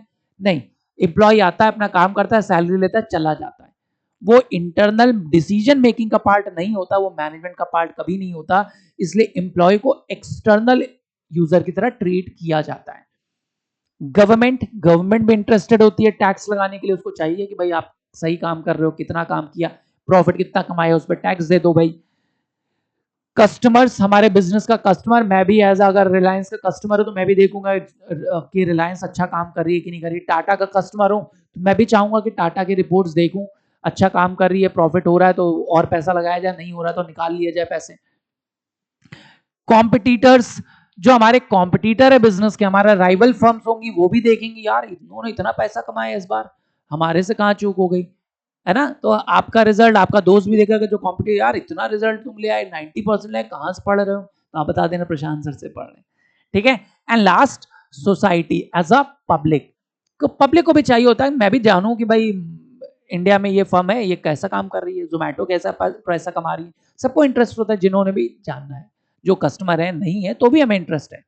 तो these are called internal as well as external users of accounting information, इस पर आपको शॉर्ट नोट आ सकता है या आइडेंटिफाई करने को 1 मार्क्स में भी क्वेश्चन आ सकता है कि which of the following is a internal user, which of the following is not a internal user, इस तरीके से कोई क्वेश्चन बन सकता है। तो ये आपको आइडेंटिफाई करना आना चाहिए। मैनेजमेंट का पार्ट है तो इंटरनल, अगर मैनेजमेंट का पार्ट नहीं है तो एक्सटर्नल। समझ में आया? यूजर्स कौन कौन है समझ में आ गया। अगले टॉपिक पे आते हैं, हम बढ़ते हैं एडवांटेजेस, कि अब इस अकाउंटिंग को पढ़ के हमको फायदा क्या मिलता है, एक बिजनेस के लिए एडवांटेज क्या क्या है अगर हम अकाउंटिंग प्रिपेयर करते हैं। ठीक है, अगर बिजनेस अकाउंटिंग नहीं भी कर सकती है, कोई मैंडेटरी नहीं होता है, लेकिन अगर अकाउंटिंग कर रही है तो उसको क्या क्या एडवांटेज मिलेंगे। सबसे पहला, it is helpful in management of the business. Business को चलाना बहुत आसान हो जाता है with the help of accounting, क्योंकि अकाउंटिंग हमको बहुत सारे डिसीजन मेकिंग में हेल्प कर देता है कि इस बार प्रॉफिट इतना बढ़ा है तो हम ज्यादा सैलरी दे सकते हैं, प्रॉफिट ज्यादा नहीं हुआ तो यार इतना सैलरी नहीं दे पाएंगे, इंक्रीमेंट नहीं लगेगा, या हमारे पास प्रॉफिट सफिशिएंट आया तो क्या हम एक्सटेंड कर सकते हैं, एक नई ब्रांच ओपन। तो बहुत सी चीजों में कंट्रोल करने में, डिसीजन लेने में अकाउंटिंग एज अ बिजनेस हमको हेल्प करेगी। ठीक है। Second, it provides complete and systematic record, कि अगर फ्यूचर में कोई डिस्प्यूट होता है, कोई कस्टमर आके हमको क्लेम करने लगा आपकी दुकान से सामान ले गए थे और इतने रुपए का ले गए थे और इससे हमको ये नुकसान हो, तो हमारे पास अगर रिकॉर्ड होगा तो हम कह सकते हैं कि भाई आप इस डेट पर तो हमसे सामान नहीं ले गए हो, ऐसा देखिए हमारी डेट में प्रॉपर रिकॉर्ड है, एविडेंस है, या आपने ये वाला सामान हमारी दुकान से नहीं खरीदा, इसका बिल नंबर देखिए ये दिया हुआ है। तो it helps in various circumstances in future conflicts, future conflict को रिजॉल्व करने में बहुत जगह अकाउंटिंग हमको हेल्प करेगा, क्योंकि सिस्टमैटिक रिकॉर्ड है। कोई इंफॉर्मेशन फ्यूचर की चाहिए हमको, फ्यूचर में हमको चाहिए कि भाई 10 साल पहले आप हमने बिजनेस में ये किया था, इसका रिकॉर्ड निकालो, हमारे यहाँ एक एम्प्लॉय काम करता था उसका रिकॉर्ड निकालो। पुलिस आ जाती है ना, कई बार मांगती है कि आपके यहाँ एम्प्लॉय काम करता है, बताइए इसके डिटेल दीजिए, इसने कुछ फ्रॉड किया कहीं, तो हमको सिस्टमैटिक रिकॉर्ड बना के रखना पड़ता है, तो उसमें हेल्प करता है accounting. Provides information regarding profit loss, accounting हमको हेल्प करता है प्रॉफिट लॉस पता करने में कि बिजनेस का प्रॉफिट लॉस कितना हो रहा है, कितना प्रॉफिट अर्न कर रहे हैं, कितना लॉस सफर कर रहे हैं, बिना अकाउंटिंग ये नहीं पता चलेगा, तो अकाउंटिंग इसमें भी मदद कर रहा है।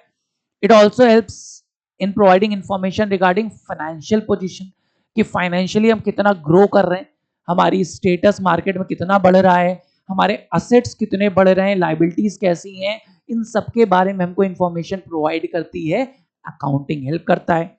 It enables comparative study, comparative study में हेल्प करता है। कंपैरेटिव का मतलब इंटर फर्म और intra firm,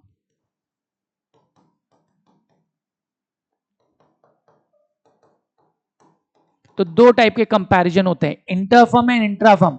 with in the firm is intra firm,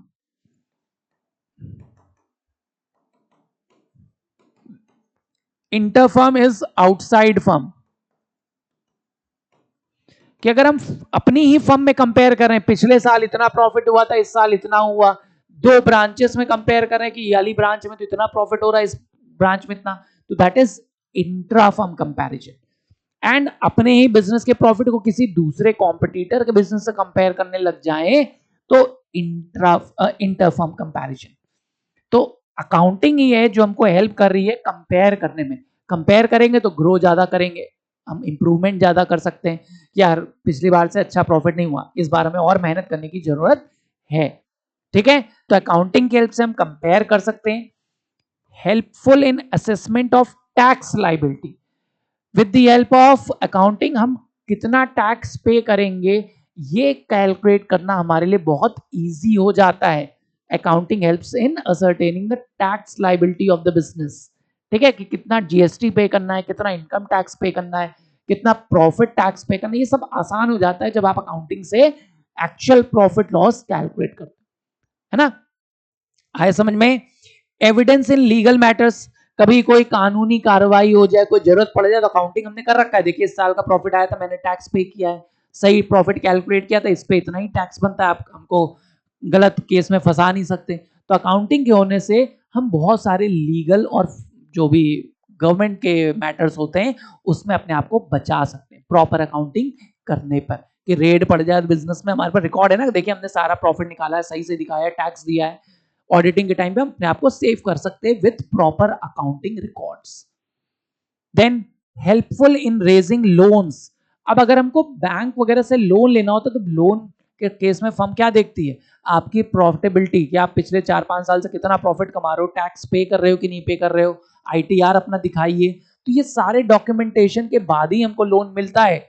बिना डॉक्यूमेंट के हम कहेंगे हम बहुत बढ़िया काम कर रहे हैं, हम आपका पैसा वापस कर देंगे, बैंक कहेगी कोई बात नहीं आप बाहर जा सकते हैं, कोई लोन नहीं देगी। तो प्रॉपर डॉक्यूमेंटेशन अकाउंटिंग की हेल्प से ही हमें मिल पाएगा कोई भी loan for the business. It is helpful in prevention and detection of errors and fraud. With the help of accounting हम एरर्स या फ्रॉड को इजीली पकड़ सकते हैं। जैसे एग्जांपल, मिठाई घर में रखी है या बिस्किट रखा है और डिब्बे में से एक एक गायब होता जाता है, मम्मी को पता भी नहीं चलता। लेकिन अगर मम्मी उस पर अकाउंटिंग करने लग जाए कि भाई मिठाई खरीद के आई थी, इसमें 20 पीस थे, गेस्ट को 2 पीस दिए गए तो -18 बचे हैं, तो क्या आपकी हिम्मत होगी उसमें से मिठाई निकालने की? नहीं, आप सोचोगे यार पकड़ में आ जाएगा, मिठाई निकाले, मम्मी तो नोटिंग करके रख रही। तो अकाउंटिंग भी इसी तरीके से इस काम करती है। जब आप प्रॉपर बिजनेस में रिकॉर्ड्स मेंटेन करोगे तो एरर या फ्रॉड के चांसेस बहुत मिनिमाइज्ड हो जाते हैं, कम तो नहीं होते, भाई ह्यूमन है, फ्रॉड तब भी होता रहेगा, मतलब एरर होती रहेगी, ह्यूमन है, मिस्टेक होती रहेगी, बट चांसेस मिनिमाइज्ड हो जाते हैं with the help of accounting. Last देखिए, it facilitate sales of business, कि जब बिजनेस को बेचना होगा तो उसकी सही वैल्यूएशन क्या है, उसके असेट्स की वैल्यूएशन क्या है, कि हमने बिल्डिंग खरीदी थी उस समय इतने की, आज उसकी वैल्यू क्या है, फर्नीचर खरीदा था उसको रीसेल पे उसकी वैल्यू क्या लगाई जाए। इन सब में अकाउंटिंग आपको करेक्ट वैल्यूएशन प्रोवाइड करता है, सो दैट आपको सही और फेयर प्राइस मिल सके उस प्रोडक्ट का, उस असेट्स का, बिजनेस की सही वैल्यूएशन लगाई जा सके। जैसे आप शार्क टैंक में देखते हो कि कोई कहता है मेरे फर्म की इतनी वैल्यूएशन है, तो वो कहते हैं ओवर वैल्यूड करके रखा है एंड ऑल दैट।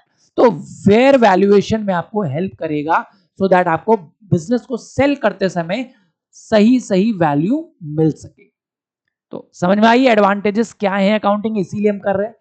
लेकिन every coin has two faces, कुछ एडवांटेज है तो there will be certain disadvantages as well. Let's go to the disadvantage, that is limitation. क्या कमियां हैं, कुछ तो प्रॉब्लम भी होगी ना। तो देखिए, सबसे पहला, it is affected by the personal judgement. Personal judgement means biasness, personal bias of the accountant, कि हमको लगता है यार इसको रिकॉर्ड करना है तो हम रिकॉर्ड करेंगे, हो सकता है किसी और अकाउंटेंट को लगता हो कि इसको रिकॉर्ड नहीं करना चाहिए, है ना। जैसे मान लीजिए मोदी जी आए और कुछ टोकन ऑफ एप्रिसिएशन के नाम पर हमारी दुकान पे हमको 5,000 का चेक देके चले गए, तब हो सकता है मैं मानूं कि ये चेक मेरे को दिया है, या एक अकाउंटेंट मानेगा कि ये चेक हो सकता है बिजनेस के नाम पर दिया है। तो हम दोनों में से एक अकाउंटेंट कहेगा रिकॉर्ड करो और एक अकाउंटेंट कहेगा कि इसको रिकॉर्ड नहीं करते हैं बिजनेस में। तो ये पर्सनल बायसनेस है ना। इसीलिए बिजनेस में ये एक प्रॉब्लम है कि अकाउंटेंट टू अकाउंटेंट वेरी कर सकता है, किसी अकाउंटेंट के पॉइंट ऑफ व्यू से वो सही होगा तो किसी के हिसाब से गलत हो सकता है कुछ चीजें। इसलिए एक बड़ी लिमिटेशन है कि 100% एक्यूरेसी नहीं है। Provides incomplete information. Incomplete information का मतलब क्या है, कि भाई जो प्रॉफिट लॉस बिजनेस बता रहा है कि इस साल रिलायंस को इतने करोड़ का प्रॉफिट हुआ, अडानी का इतने करोड़ का प्रॉफिट हुआ, तो वो अडानी का प्रॉफिट इस साल का है, बिजनेस का प्रॉफिट नहीं है। बिजनेस का प्रॉफिट तो आपको उस दिन पता चलेगा जिस दिन अडानी या रिलायंस की बिजनेस बंद होगी। Actual profit of the business will be known only at the time of its winding up. इसीलिए जो हर साल हमको प्रॉफिट मिलता है ये एक फेक सिनेरियो है, एक पीरियड में हमने कितना कमाया वो बता देता है, बिजनेस का एक्चुअल प्रॉफिट लॉस ये नहीं है। इसलिए एक्चुअल प्रॉफिट लॉस जानने के लिए हमको बिजनेस के खत्म होने का इंतजार करना पड़ेगा। इसीलिए बोलते हैं अकाउंटिंग आपको जो प्रॉफिट लॉस दे रहा है वो करेक्ट नहीं है, ओरिजिनल नहीं है, फैक्ट बस बता दे रहा है थोड़ा सा, ठीक है। Based on accounting concepts and conventions, एक लिमिटेशन ये भी आती है कि accounting is based on certain concepts and convention, कि अकाउंटिंग में हम कुछ रूल्स जो कॉन्सेप्ट्स हैं और कन्वेंशंस के बेसिस पे करना पड़ता है, अपने हिसाब से सही गलत नहीं देख सकते। हमको रूल में बोला गया कि हर ट्रांजैक्शन के दो पहलू हैं, दोनों रिकॉर्ड करो तो रिकॉर्ड करना है। एक ट्रांजैक्शन कहेगा, एक कॉन्सेप्ट कहेगा कि भाई उधार में बेचो तो रिकॉर्ड कर दो, एक कहेगा नहीं सिर्फ कैश बेचा तभी रिकॉर्ड करो। तो अलग अलग कॉन्सेप्ट्स हैं, अलग अलग कन्वेंशंस हैं, कुछ आपको सही लगते हैं, कई बार कुछ कन्वेंशंस गलत लगने लग जाते हैं। एक कन्वेंशन कहता है कि हर ट्रांजैक्शन को दिखाओ, तो दूसरा कन्वेंशन कहता है कि नहीं, जो जरूरी है बस वही दिखाओ। तो किसको सही माने? इसीलिए ये एक चैलेंज है कि accounting is based on certain concepts and conventions. अगला देखिए, ओमिशन ऑफ क्वालिटेटिव इंफॉर्मेशन। ये बड़ा पॉइंट आता है कि अकाउंट में हम सिर्फ फाइनेंशियल यानी क्वांटिटेटिव ट्रांजैक्शन को रिकॉर्ड करते हैं, कोई क्वालिटेटिव ट्रांजैक्शन को रिकॉर्ड नहीं किया जाता। हमें लगता है कि यार हमारा मैनेजर बहुत हार्ड वर्किंग, हम उसको रिकॉर्ड नहीं कर सकते। हमारे बिजनेस को best business of the year का अवार्ड मिल गया, ट्रॉफी मिली, इसको रिकॉर्ड नहीं कर सकते कि ट्रॉफी मिली। हमने एक जॉब फेयर कंडक्ट कराया, इसको हम नहीं लिख सकते कि हमने कोई जॉब फेयर कंडक्ट कराया। क्यों? क्योंकि ये फाइनेंशियल नहीं, सिर्फ उन्हीं ट्रांजैक्शन को रिकॉर्ड किया जाएगा जो फाइनेंशियल है और मॉनेटरी टर्म्स में एक्सप्रेस हो सकते हैं। इसीलिए क्वालिटीज की कोई जगह नहीं है अकाउंटिंग में, ये एक बड़ा लिमिटेशन आता है। पंक्चुअलिटी, हार्ड वर्क, एफिशिएंसी, इन सबको रिकॉर्ड नहीं किया जाता है अकाउंटिंग में। ठीक है। बेस्ड ऑन हिस्टोरिकल कॉस्ट, एक लिमिटेशन आती है हिस्टोरिकल कॉस्ट की, कि अकाउंटिंग में हम जो असेट्स रिकॉर्ड करेंगे वो उसकी हिस्टोरिकल वैल्यू पर रिकॉर्ड करेंगे। हिस्टोरिकल वैल्यू मतलब कॉस्ट ऑफ एक्विजिशन,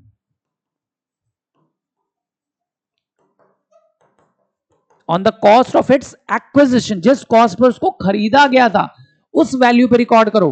अब आपका घर पिताजी ने 1 करोड़ रुपए में खरीदा था आज से 15 साल पहले, आज उसकी वैल्यू 5 करोड़ हो गई, लेकिन ये कहता है 1 ही करोड़ दिखाओ। क्या ये सही दिखा रहे हैं? नहीं। तो इसलिए ये भी गलत है कि हम अकाउंट्स में हिस्टोरिकल कॉस्ट पर शो करते हैं। तो आप कहोगे सर ऐसा करते हैं क्यों? इसका लॉजिक आगे हम पढ़ेंगे। अभी आप बस इतना रखिए कि हिस्टोरिकल कॉस्ट पर रिकॉर्ड करना एक हमारी लिमिटेशन है, अकाउंटिंग ऐसा ही कहता है। अगला देखिए, affected by window dressing, very important term, window dressing, खिड़की को सजाना। खिड़की को सजाना यहाँ पे ऐसा टर्म नहीं है। विंडो ड्रेसिंग आप देखते हो मॉल्स वगैरह में, जो भी शोरूम्स होते हैं अपनी विंडो को यानी वॉल को बहुत अच्छे से डेकोरेट करते हैं, एंट्रेंस को। क्यों? ताकि नया कस्टमर आए और अट्रैक्ट हो, वो हमारी दुकान सामान खरीदे। वैसे ही अकाउंटिंग में विंडो ड्रेसिंग एक आर्ट है ऑफ मैनिपुलेटिंग अकाउंट।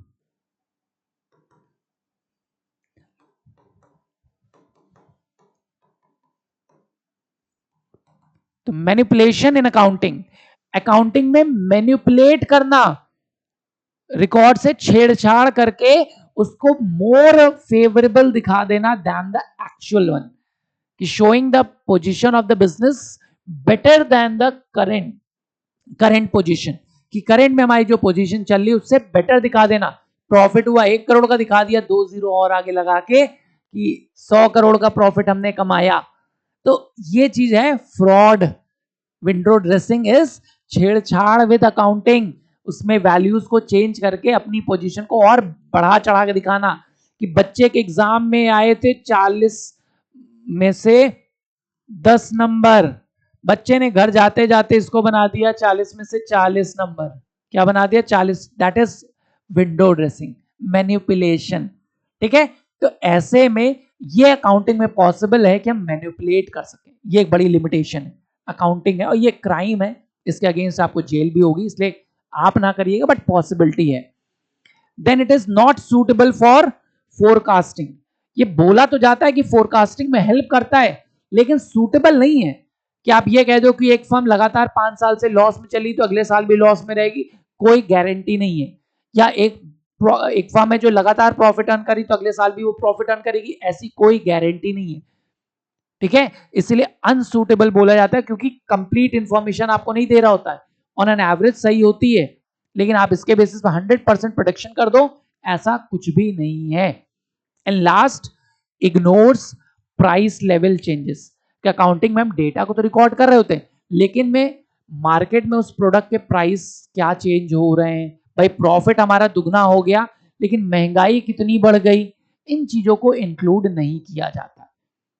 कि भाई हमारे यहाँ असेट की वैल्यू बढ़ तो गई, प्रॉफिट ज्यादा दिख तो रहा है, बैलेंस शीट इंप्रूव तो हुई, लेकिन मार्केट में महंगाई क्या थी उसके बारे में कोई बात नहीं होती। प्रॉफिट हमने डबल कमाया, महंगाई 3 गुना बढ़ गई, तो क्या एक्चुअली प्रॉफिट कमाया? नहीं। इसीलिए अकाउंटिंग में प्राइस लेवल को इंक्लूड नहीं किया जाता, और इसकी वजह से ये एक इसकी लिमिटेशन बन जाती है। कि अकाउंटिंग में हम फाइनेंशियल डेटा तो रिकॉर्ड कर रहे हैं, कितना पैसा आया कितना गया ये रिकॉर्ड तो कर रहे हैं, लेकिन उस पैसे की मार्केट में वैल्यू क्या है। आज से पहले अगर आपके पिताजी 1 लाख रुपए कमाते थे तो उस 1 लाख की वैल्यू क्या थी, और आज अगर वही 1 लाख रुपए दिया जाए तो उसकी वैल्यू क्या है। चेंज है ना। 10 साल पहले 100 रुपए की वैल्यू क्या थी, 100 रुपए में आप क्या खरीद सकते थे, आज 100 रुपए में क्या खरीद सकते हैं, डिफरेंट है ना। अकाउंटिंग इस चीज को इग्नोर करता है, वो कहता है बस हमारी वैल्यू बढ़ रही, प्रॉफिट इतना बढ़ गया, महंगाई को कंसिडर नहीं करता। इसलिए एक इसकी लिमिटेशन बन जाती है। समझ में आया क्या कमियां हैं। अब हर सिक्के के दो पहलू होते हैं, तो इसके भी अकाउंटिंग पे एडवांटेज भी है, डिसएडवांटेज, बट हमको देखना है कि पॉइंट ऑफ व्यू क्या है। एडवांटेज ज्यादा बेटर है, इसलिए हम अकाउंटिंग करते हैं। ठीक है, इसीलिए बिजनेस अकाउंटिंग एडॉप्ट करते हैं। फिर रोल क्या है अकाउंटिंग का, एक रोल मॉडल हम देखते हैं ना। अकाउंटिंग क्या है, क्या कर रही है, कैसे मार्केट में हमको सर्व कर रही है। तो accounting role of a language play करती है। आपसे पूछा जाए कि बिजनेस कैसा चल रहा है बेटा, पढ़ाई कैसी चल रही है, तो आपको सब बढ़िया चल रही है अंकल, सर बढ़िया चल रही है। सर बढ़िया कैसे चल रही है, कैसे पता चलेगा बढ़िया चल रही है, तो आप अपने मार्क्स दिखाओगे। तो अकाउंटिंग में भी भाई बिजनेस अच्छा चल रहा है कैसे पता चलेगा, जब उसके प्रॉफिट्स अच्छे हैं, फाइनेंशियल पोजीशन अच्छी चल रही है, तो on the basis of their financial position and profitability हम बता सकते हैं कि बिजनेस अच्छा चल रहा है। तो अकाउंटिंग लैंग्वेज की तरह एक्ट करती है, बताती है कि अच्छा चल रहा है कि खराब सिचुएशन चल रही है, इनके बारे में इंफॉर्म करेगी। Role of a historical record, accounting में अगर आपको कोई पास्ट का रिकॉर्ड चाहिए तो वो मिल जाएगा, तो अकाउंटिंग आपको हिस्टोरिकल रिकॉर्ड का भी एक रोल प्ले करके देती है। फिर आता है determining the net profit, accounting की हेल्प से आप नेट प्रॉफिट या लॉस प्रिडिक्ट करते हो, कैलकुलेट करते हो, एस्टिमेट करते हो। अकाउंटिंग की हेल्प से आपको फाइनेंशियल पोजीशन पता चल जाती है कि फाइनेंशियली आप कितना साउंड हो या नॉट सो गुड, हम अच्छा कर रहे हैं कि नहीं जा रहे हैं, हम ग्रो कर रहे हैं कि नहीं कर रहे हैं, ये पता चल जाता है। अकाउंटिंग में रोल ऑफ इंफॉर्मेशन सिस्टम, कि अकाउंटिंग में बिजनेस से रिलेटेड जो भी फाइनेंशियल इंफॉर्मेशन चाहिए वो प्रोवाइड हो जाती है। किसी को पता करना हो कि इस साल इस बिजनेस में टोटल टर्नओवर कितना था, कितनी साल में सेल की, तो वो बता देगी। इनमें साल भर में सैलरी कितना पे किया वो बता देगी। अपने शेयर होल्डर को डिविडेंड कितना डिक्लेयर किया, अकाउंटिंग में वो भी इंफॉर्मेशन मिल जाएगी। ठीक है। एंड लास्ट इज अकाउंटिंग में role of a service provider. क्यों, क्योंकि अकाउंटिंग बिजनेस के बिहाफ से बहुत से सर्विस के काम कर रही है, कि वो आपको टैक्स निकाल के बता देती है, वो आपके बिहाफ से बहुत सी चीजें कम्युनिकेट कर देती है, लोगों तक बताती है ना, प्रॉफिट इतना हुआ, कम्युनिकेशन का काम करती है। तो accounting also serve as a service provider, वो बिजनेस को बहुत सी इंफॉर्मेशन प्रोवाइड करता है जो कि वो किसी और को कम्युनिकेट कर सकते हैं। बिजनेस के बिहाफ से टैक्स वगैरह कैलकुलेट करता है, बिजनेस के बिहाफ से लीगल मैटर्स में खड़ा हो जाता है कि मैं खड़ा हूं एविडेंस की तरह। तो अकाउंटिंग में role of a service provider भी होता है। अगले टॉपिक पे आए, last topic of this chapter. देखिए अब हमारे पास आता है last topic. Again this is very important for long answer as well as for short answer, that is qualitative characteristics of any accounting information. अब अकाउंटिंग में जो आप इंफॉर्मेशन दे रहे हो, यूजर तक जो इंफॉर्मेशन पहुंच रही है, उसमें क्या खास बात होनी चाहिए, क्या क्वालिटीज होनी चाहिए।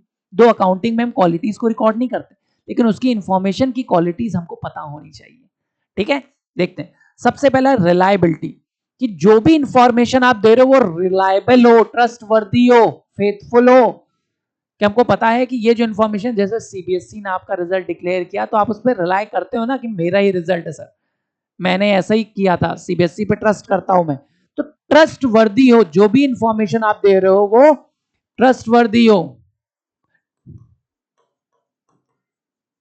रिलायबल हो, जिसपे ट्रस्ट किया जा सके, डिपेंडेबल हो, कि हाँ ये इंफॉर्मेशन सही है। अगर स्कूल में आपके टीचर ने आपको कॉपी नहीं दिखाई है लेकिन बता दिया कि बेटा तुम्हारे मार्क्स इतने आए हैं, तो आप ट्रस्ट कर लो उन पर, तो दैट इज कॉल्ड रिलायबिलिटी। तो अकाउंटिंग में जब रिलायंस हमको बता रहा है कि इतने का प्रॉफिट हुआ है, तो हम उस पर रिलाई कर सके कि इतने का प्रॉफिट हुआ है, ये खासियत होनी चाहिए अकाउंटिंग इंफॉर्मेशन में। ठीक है। सेकेंड आता है relevance. Relevance means related, relatedness, यानी अब हमने पूछा कि भाई आप बिजनेस की प्रॉफिटेबिलिटी बताइए, तो प्रॉफिट लॉस के बारे में ही बताया जाए। हमने पूछा प्रॉफिट बताइए, तो आप बता रहे हो कि हमारा इतने का उधार चल रहा है, ये नहीं होना चाहिए। जो भी आप इंफॉर्मेशन यूजर को देंगे उसमें रेलेवेंस होनी चाहिए। यूजर को जैसा डेटा चाहिए वैसा डेटा दीजिए। अगर बैंक को हमारे सॉल्वेंसी पोजीशन के बारे में जानना है तो हमें उनको सॉल्वेंसी बताना है, उनको प्रॉफिट लॉस नहीं बताने लग जाएंगे। क्या हम पूछें बेटा आपके अकाउंट्स में मार्क्स कितने हैं, सर इकोनॉमिक्स तो मेरा बहुत अच्छा चल रहा है, that is not relevant answer. Relevant means उससे जो पूछा जा रहा है, जो इंफॉर्मेशन, क्योंकि अलग अलग यूजर से हर यूजर को अपने टाइप की इंफॉर्मेशन चाहिए, तो उसको उसकी इंफॉर्मेशन प्रोवाइड की जाए related to the need of the user. User की जो नीड है उसके अकॉर्डिंग प्रोवाइड करिए data. Need of the user, user की नीड के अकॉर्डिंग आप उसको डेटा प्रोवाइड करिए। तीसरा आता है अंडरस्टैंडेबिलिटी, कि जो भी अकाउंटिंग इंफॉर्मेशन आप प्रोवाइड कर रहे हो यूजर को, it should be understandable to the user. ऐसे यूजर जिसके पास मिनिमम नॉलेज भी है अकाउंटिंग की, उसको भी आपका डेटा समझ में आ जाए। ठीक है, इस तरीके से समझाइए, सिंपल लैंग्वेज का यूज करिए। सिंपल लैंग्वेज, ग्राफ्स या चार्ट्स का यूज करिए, so that it is easier to understand to a minimum level of knowledge of accounting. जिसके पास भी मिनिमम लेवल भी है, that person should also be able to understand with clear knowledge of your accounting. ठीक है, तो accounting में understandability भी। अब ऐसा डेटा नहीं दे दिया हमको समझ भी नहीं आ रहा, सर ये क्या लिखा है, बैलेंस शीट कैसे बनी है, पता ही नहीं कुछ, तो सिंप्लीफाइड प्रिपेयर करिए, बहुत कॉम्प्लिकेटेड ना बनाइए डेटा को। देन आता है कंपेरेबिलिटी, ऐसा डेटा बनाइए जिसको यूजर किसी और से कंपेयर भी कर सके। अब आपके घर में मान लीजिए दो बच्चे, एक का रिजल्ट आया परसेंटेज में 10%, 20%, 50%, 90%, 85%, और दूसरे का रिजल्ट आ रहा है A grade, B grade, C grade, A plus, B plus, D plus. क्या है, पेरेंट कंपेयर कर पाएंगे? नहीं। बी ग्रेड ज्यादा है कि 80% ज्यादा, हमको नहीं पता। तो ऐसा डेटा ना दीजिए जो कंपेयर ना कर सके। तो there should be a comparability in the data, कि आपका डेटा अगर यूजर यूज कर रहा है तो वो कॉम्पिटिटर से उसको कंपेयर भी कर सके ना, उसको तो बहुत डिसीजन लेने कंपैरिजन के लिए। तो it should facilitate comparison with competitors. तो कॉम्पिटिटर से हम कंपेयर कर सके, तो इस तरीके से डेटा दीजिए, यूनिफॉर्म दीजिए, हर मतलब एक कॉमन प्लेटफॉर्म पे दीजिए, जैसा वो बना रहे हैं, बाकी इंडस्ट्री में लोग कर रहे हैं, उसी टाइप का इंफॉर्मेशन आप भी दीजिए। कि बाकी स्कूल तो सारे 100 में से मार्क्स दे रहे हैं, हमारा स्कूल तो हमको ABCD दे रहा है, तो it can not facilitate comparison. तो आपके सिलेबस में एक और आता है फिफ्थ वाला, जिसको बोलते हैं फेथफुल प्रेजेंटेशन।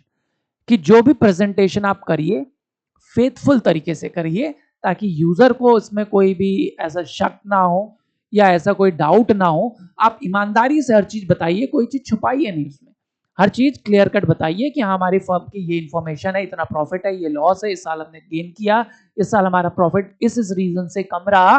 तो there should be a faithful presentation of your accounting information to the user. User उस पर फेथ कर सके, मतलब बहुत ट्रस्ट से मान सके। ठीक है, इसके अलावा मैंने आपको कहा, फिर से मैं आपको कुछ एडिशनल डेटा भी दूंगा। एक इंफॉर्मेशन आती है टाइमलीनेस, कि जो भी इंफॉर्मेशन दी टाइम पे दीजिए। समय खत्म होने पर आपका रिजल्ट अगर बोर्ड निकाले नवंबर के महीने में, तो आप कहोगे सर इतना लेट रिजल्ट आने क्या मतलब, हम 11th में एडमिशन कब लेंगे, पढ़ाई कब स्टार्ट करेंगे, दैट इज नॉट करेक्ट। तो whatever information you are providing to the user, वो टाइम पर प्रोवाइड की जाए। न्यूट्रलिटी, न्यूट्रल हो डेटा, बायस्ड ना हो। टाइमलीनेस का मतलब समझ आ गया, ऑन टाइम। न्यूट्रलिटी मतलब नो बायसनेस, कि किसी तरीके से किसी के साइड ज्यादा फेवर्ड में हो, किसी के अगेंस्ट हो। जैसे होता है ना कि इलेक्शन का रिजल्ट आया तो वो किसी एक पार्टी के फेवर में ज्यादा दिखाने लगता है एक न्यूज चैनल, दूसरा न्यूज चैनल दूसरे के फेवर में शो करने लग जाता है, वो समझ में आ जाता है कि बायस्ड है, चैनल बिके हुए हैं, ऐसा समझ में आता है ना।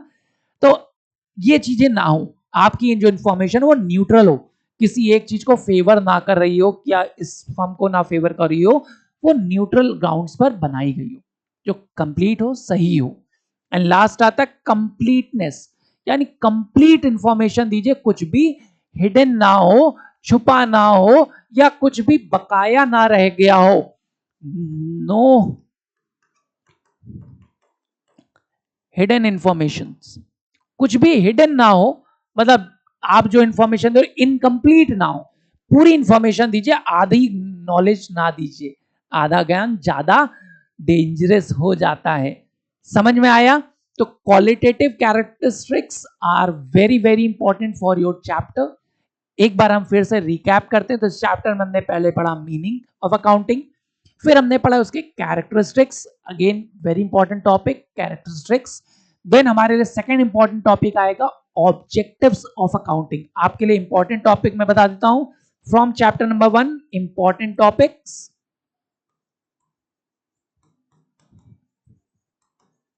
तो सबसे पहला इंपॉर्टेंट टॉपिक होने वाला आपके लिए कैरेक्टरिस्टिक्स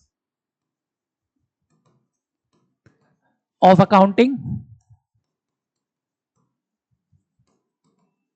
देन आपके पास सेकेंड टॉपिक आएगा objectives, which is very important, objectives of accounting.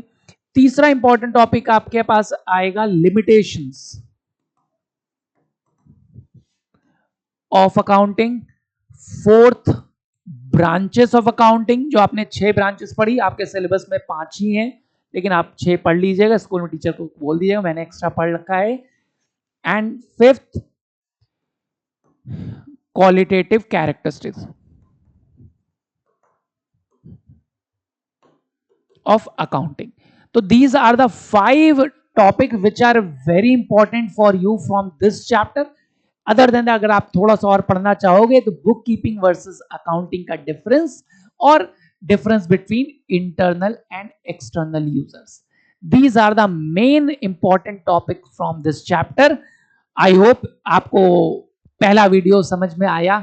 Accounting क्या है, बेसिक फीचर्स क्या है, एडवांटेज क्या है, डिसएडवांटेज क्या है, why do we prepare accounting, types of accounting क्या है, ये सारे टॉपिक को हमने कवर किया। चैप्टर नंबर 1 कंप्लीट होता है यहाँ पर। आई होप ये वीडियो आपको समझ में आया। अगर समझ में आया है तो प्लीज दोस्तों से शेयर करिए, चैनल पर नए हैं तो सब्सक्राइब करिए। ऐसी और वीडियो हम लेके आपके लिए आते रहेंगे।